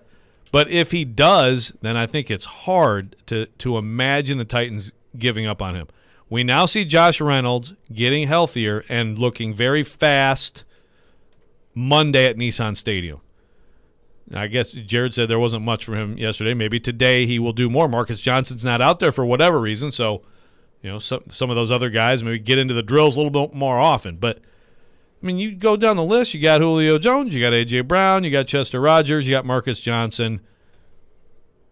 And I'm going to now say Josh Reynolds, okay, as your 5. And I think that's your 5 that you feel most likely will actually be on the field with the offense. I mean, it's not like you're going to necessarily use 5 receivers in some games, but you certainly need 4. And then often the 5th guy will get out there. Well, but let me ask, is Josh Reynolds number 5 right now on that list? I would say so, but I would say that could get interesting as we move forward. Okay, so there's 5. I feel like the Titans are probably keeping 7. I'm sure they'll keep 6. Right now, Nick Westbrook-Akina is 6 to me, and he's not just there. And I think he could make plays for this offense too. I mean, he has looked good. Don't get me wrong. But if he's 6, and the special teams is a big part of that, but if he's 6, so now let's revisit Dez Fitzpatrick. Okay. How about Racey McMath? Mr. like going to be the next whoever, like a few weeks ago. 6th-round pick, could also be a special teams dynamo. Although he wasn't all that impressive, I didn't think, as a gunner against the Falcons. But, I mean, you look at it, and someone is going to get squeezed out of here. I kind of like how David Beauclair looked at it. It was like he pairs like McMath and Westbrook-Akina. If that's the case, I don't think it would be some big leap for, a 6th-round pick to be cut. But you can still make the case, what could he be in a couple years? Especially with that combination of size and speed. Physically, he just brings more to the table than a lot of guys. I mean, look, I know this was total hyperbole, and it's just not the case. But, I mean, A.J. Brown throwing around, he reminds him of Julio. He's not saying that about, Josh Reynolds or Mason Kinsey. It's because,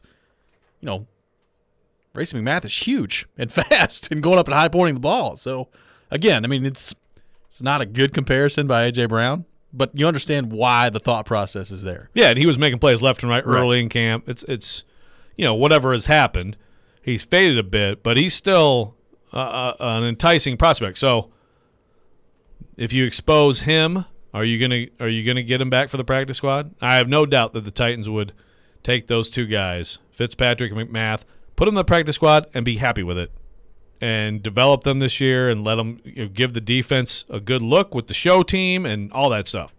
But you can't. That's not how it works. You're exposing guys on waivers, and I think it's possible a team could. I think more with McMath. Based on what we've seen from Fitzpatrick, I mean, I think McMath has a higher ceiling as a player. I could end up being wrong there, but there is a lot of raw material there. A little bit of a scuffle ongoing between Christian Fulton and Antonio Brown. This coming from Teron Davenport. Christian Fulton and Antonio Brown just had words after the last rep. Brown walked up to Fulton. They went helmet to helmet. Then Brown threw a punch. They were quickly separated. Brown thought he was getting held on the rep. So a little bit of intensity from Antonio Brown and Christian Fulton there, according to TD. All right. It's going to be maybe a little bit more of a feisty day down there then, huh? Could be. It's still hot down in Tampa Bay. Still very hot. Well, Antonio Brown, very reasonable person, so I'm sure he had a valid complaint. Sure that he did. Mason on YouTube. It's been a minute since we've had the defensive line and wide receiver depth that the Titans have right now. I think you can make a case at the wide receiver that maybe they've never had the wide receiver depth that they have right now. But certainly, it's been a long time since they've had great defensive line depth. How have you kind of approached that? And I'm taking the outside linebackers out of the discussion here, just the line itself. What have been your impressions on the defensive line so far through Titans camp? I think that's one of the best developments of this camp for the Titans. Now, the one problem is one of the guys who, by the way, we said on this show a week ago before the Falcons game, Trevon Coley is a surprise, could make the roster guy. Now, of course, I mean, he's on IR, and that's a guy. That was a real nice pickup. But Tier Tart, Laurel Murchison, second-year players, definitely had great summers. I have a sneeze. I'm sorry. But if you talk about it, well, look, normally when you talk about it, the sneeze goes away. But not with you. Do you do the thing if you have a sneeze on deck that you look at a light or look at sunlight? Yeah, I do. It works. It does. I didn't even need it that time.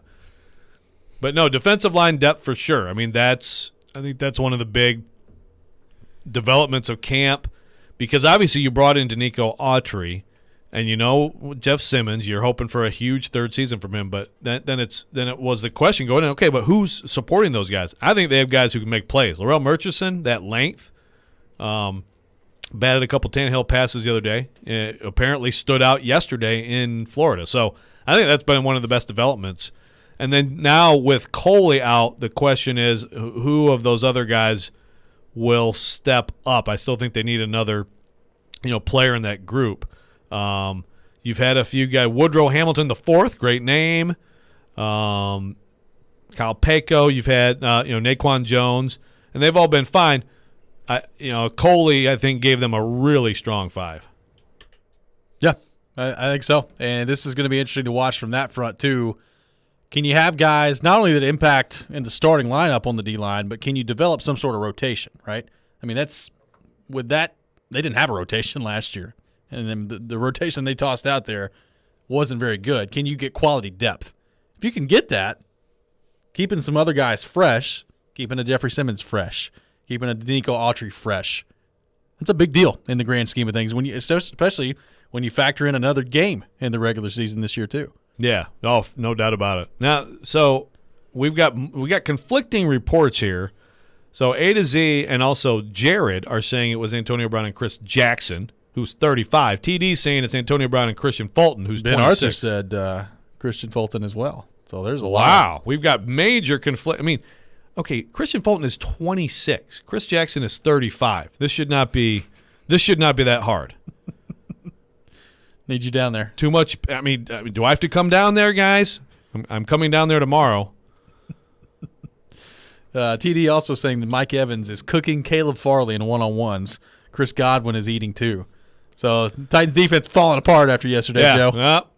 What does this mean? Scrap the season, scrap the franchise. Again, one-on-ones, that's what should be happening. You know, DB should be getting humbled, especially by great receivers.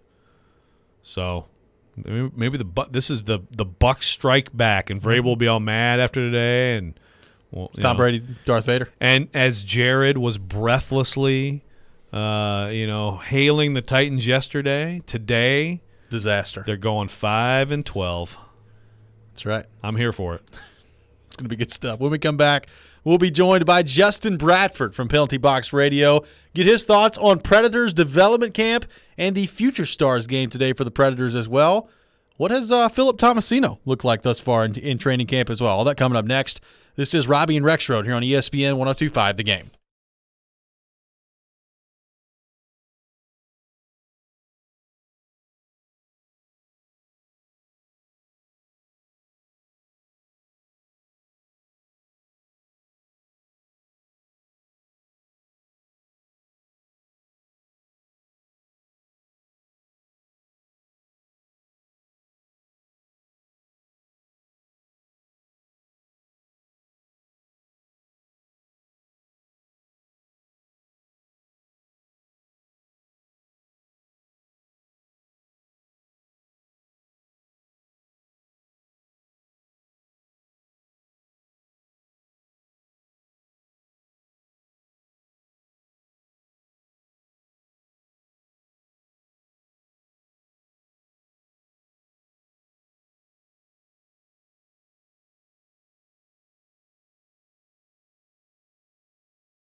Welcome back in, Robby and Rexrode here on ESPN 102.5 The Game. Robbie Stanley, Joe Rexrode, Michelle Knezovic here with you on this Thursday morning in Nashville, Tennessee. Nashville Predators development camp is well underway.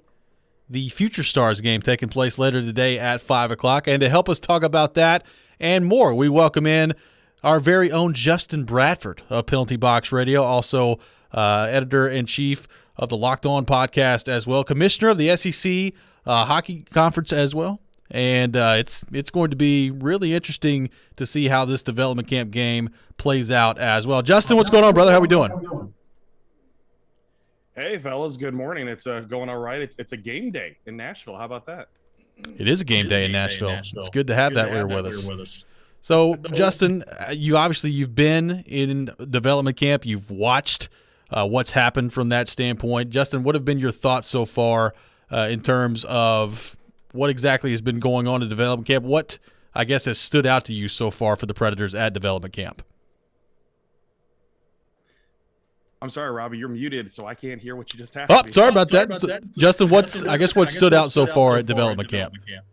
The biggest thing that stood out to me was just on day one specifically with how heavy they were working these prospects. I mean, they just jumped right into drills where Carl Taylor, Scott Ford, they were doing some heavy explaining, and it wasn't just simple skills all the time they were working on. They were working on some big-time drills to really evaluate these guys, because when you think about it, half these guys have not been seen at development camp because you have all the 2020 and 2021 prospects. This is their first time skating together in Nashville as part of the Nashville Predators organization. So it's a pretty important development camp just to get some evaluation to see where these guys are. A bunch of them didn't play really at all last season, or played very limited amount of time on the ice. If they played in junior hockey leagues that were very limited, like the OHL, like Luke Evangelista, he only got to play in the AHL. That was about it. He only played a very limited number of games. So it's very important that they were pushing them really hard to see where they're at. And you could tell some of these guys with their conditioning in the off seasons when they were hunched over, breathing real heavy after getting worked. So it's one of those things. That's what stood out the most to me, is how hard they're working them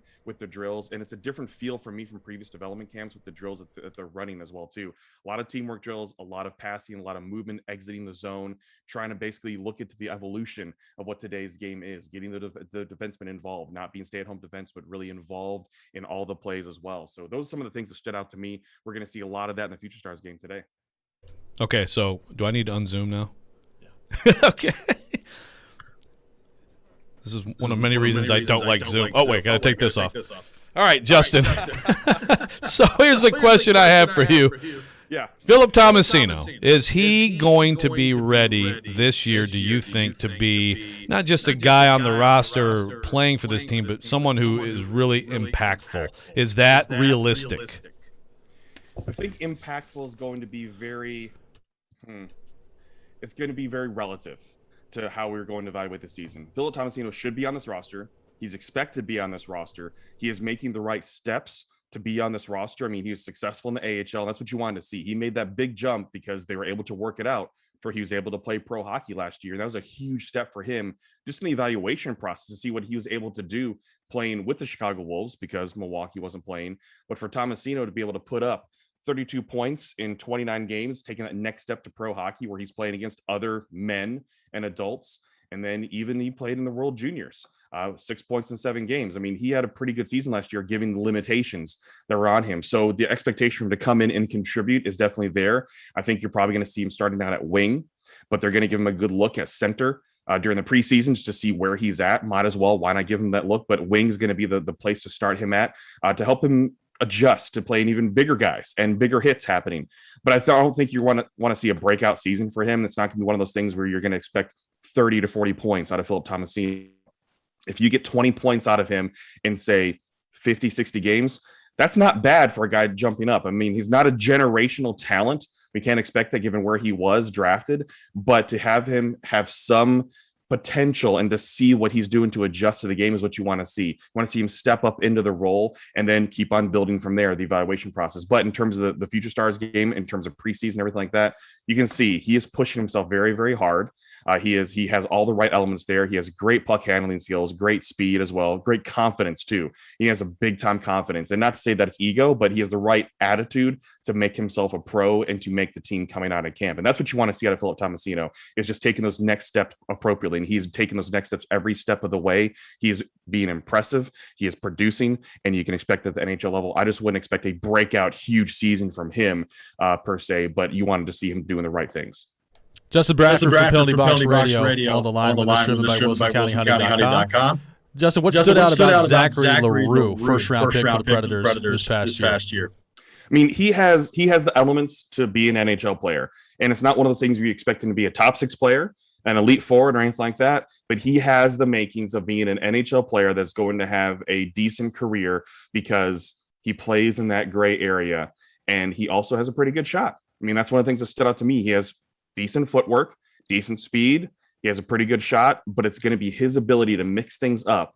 And if the Predators can make sure he maintains that work in the gray area and not going too over the line too much, he is going to earn his spot in the NHL because the type of player he is that can mix it up, get under the opponent's skin and whatnot. That's what this team is needed. They need to be more difficult to play against. And if you add that type of element, that is a Kachuk type of role, Marchand type of role, those things, as long as he can keep it in check, then that's going to secure him a spot on this team in the future. I mean, they signed him pretty quickly after the draft. They know what they wanted. I mean, they traded up to get Zachary LaRue. They traded up to get him. And when you trade up to get a player like that, it shows that they want him. They want that type of player. And I can see you smiling based on pronunciation. We'll get to that. I'm sure we'll get to Gunnar Fontaine, as Joe mentioned earlier this week. but Zachary LaRue, what I like out of him is that he has the elements right now. I mean, he's the kind of guy, they're going to give him a good look in preseason. He's the kind of kid that with his element of the game, he could be a 4th-line player and play some games in the NHL this season because of the type of role he's going to play. And the expectations aren't for him to be a 50-point guy. The expectations are for him to contribute a little bit, to pop a couple ones in, but to be really difficult to play against and to make it to where he is the bane of the opposition's existence. He already has those elements in place. Well, actually, Justin, I did want to ask you about it's Gunnar Wolf Fontaine. Okay, I think that's right. But seriously, I mean, Gunnar Wolf Fontaine. I want to know if he's going to be awesome because he needs to be awesome. He has the best name in this prospect pool. He really truly does. And the thing with him, just like a lot of prospects, and I don't want to harp on it too much, but it's going to be a lot of size issues. And it's not to harp on him. It's more you want to see what he has, if he can deal with those size things. I mean, we've seen the same thing with Patrick Harper as well. He has some pretty shifty hands as well. Gunnar Fontaine's those kinds of guys that he's been limited to a rat role type of thing. And that's even when he was drafted. That's what all the prospect reports said, that he's a rat type of player. Another one that's supposed to be difficult to play against. So if he can use that to the best of his ability and also show some offensive upside, there's potential for him there as well to make it. I mean, he's playing out of David Pohl's favorite, Northeastern University, and that's what you want to see. He's played junior hockey in the USHL. He's even played a little bit with USA Hockey as well too. So I mean, there's makings there for him to be difficult to play against, but he has a more difficult road compared to a Zachary LaRue because of his size overall. So when you have that coming into place, he's going to have to do a lot of things to jump ahead of some of these other guys in the prospect pool. And shoot, just for the sake of his name, hearing his name announced by Paul McCann is just all the reason why he needs to make this team sometime in the near future. He could be the most popular Nashville Predator of all time if he makes the team. Absolutely. Like we talked about not wearing a jersey, you know. I will wear a Gunnar Wolf Fontaine jersey. But with Gunnar Wolf as on the not Fontaine. Yeah, I'm not worried about Fontaine. Yeah, Fontaine's a great name too, but I will wear Gunnar Wolf. Yeah. Well, we're all going to get jerseys. Justin, before we let you go, you have to teach us the proper way to say some of these names. Are you ready? Oh boy, here we go. UC Saros. Justus Saros. Oh, the rolling tongue is good. But have you told Pete Weber, who says Saros? I'm not going to correct Mr. Weber. I would never do that. Mikhail Granlund. Mikhail Granlund. Oh, yeah. Granlund. See, I love that. It's all the rolls of the tongue with a lot of the Finnish names. Yeah, just like it's supposed to be Pekkarine. Yes. That's Italian, but it's not. Pekkarine. It does kind of sound Italian. I like that. Justin Bradford from Penalty Box Radio has been our guest here on Robby and Rexrode. Does an outstanding job covering the Nashville Predators, the Nashville Predators prospects, really hockey as a whole. Justin, is there anything you don't cover? I mean, probably no, really. Yeah, In hockey, that's I what I try to do it all. That's right. Well, actually, I do it all. Thank Well, you. actually, it's tried, everything. thank you. That's right. Justin, appreciate you, man. Great stuff. Thanks, guys. Appreciate it. Absolutely. Justin Bradford from Penalty Box Radio, our guest here on Robby and Rexrode. We'll come back. We'll react a little bit to what Justin had to say there. Get your thoughts as well on our text line driven by WilsonCountyHyundai.com, 615-737-1025, including an ever spicier day by the moment at Titans practice against the Bucks as well. Fight. There's some fisticuffs going on. We'll get to more of that coming up next. This is Robby and Rexrode here on ESPN 1025 The Game.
Tune into Nashville Sounds Baseball tonight on ESPN 94.9 as the Sounds take on Memphis, the AAA affiliate of the St. Louis Cardinals. Pre-game show with Jeff Hemp starts at 6:55, and the first pitch is at 7:10. Nashville Sounds Baseball presented by 312 Pizza Company and Farm Bureau Health Plans. Welcome back in.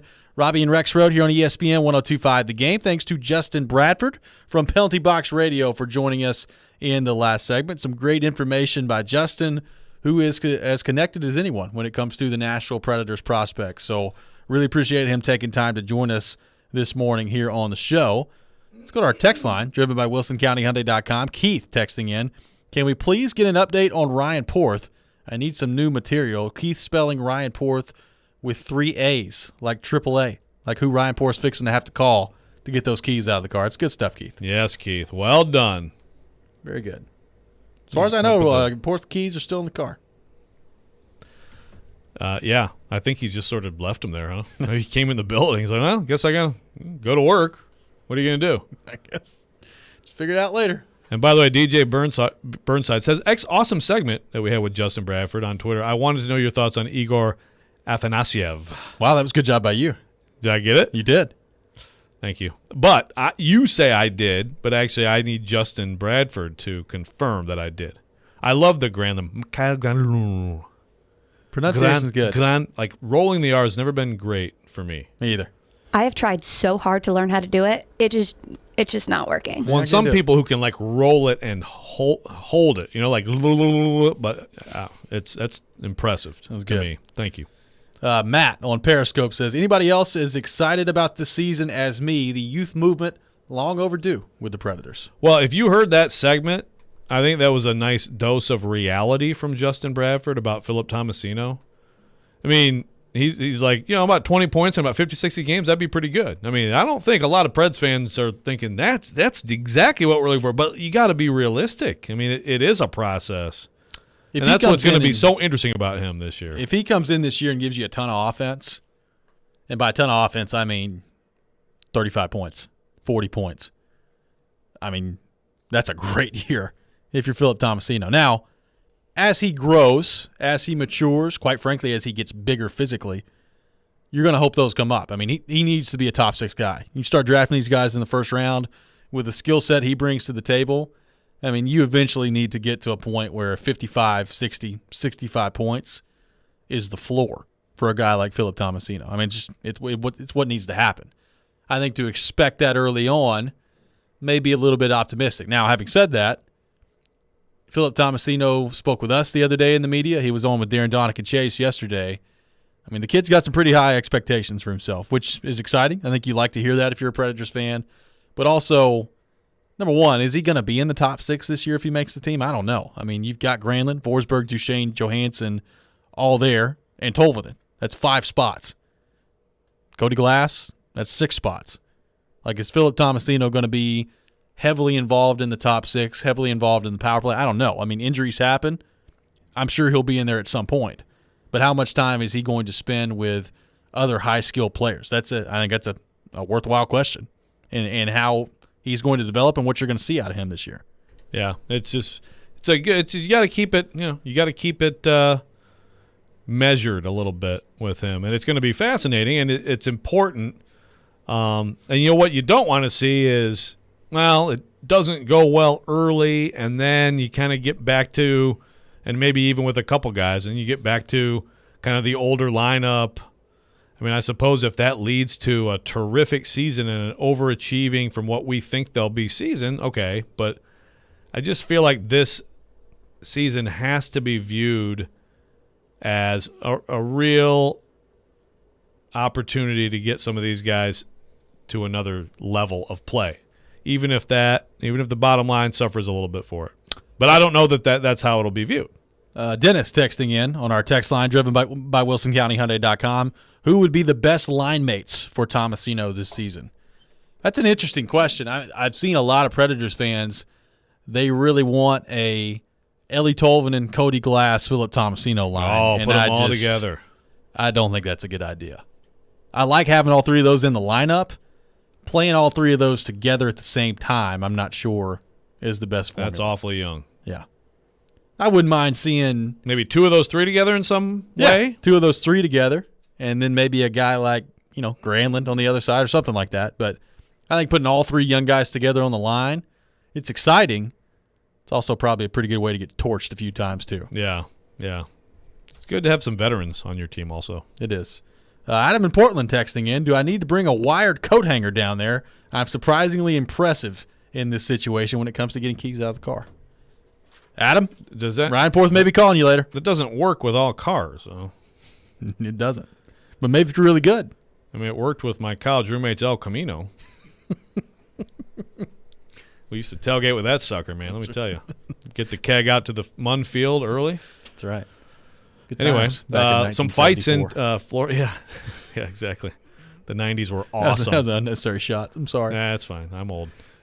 Some fights. We got some fights. Fred Brown. We got like the one receiver of the Titans roster that we never talk about, and he's okay. He gets a lot of reps. But Fred Brown apparently just got into a little thing with somebody. We've just determined that it was actually Chris Jackson and not Christian Fulton, who was into it with Antonio Brown earlier. It was Chris So Jackson. it's Chris Jackson that got into it with Antonio Brown. Antonio Brown got kicked out of practice, and then apparently has now found his way back on the field, working on 7-on-7s. There you go. Somehow doesn't surprise me. He found his way back to the field. It does not surprise me either.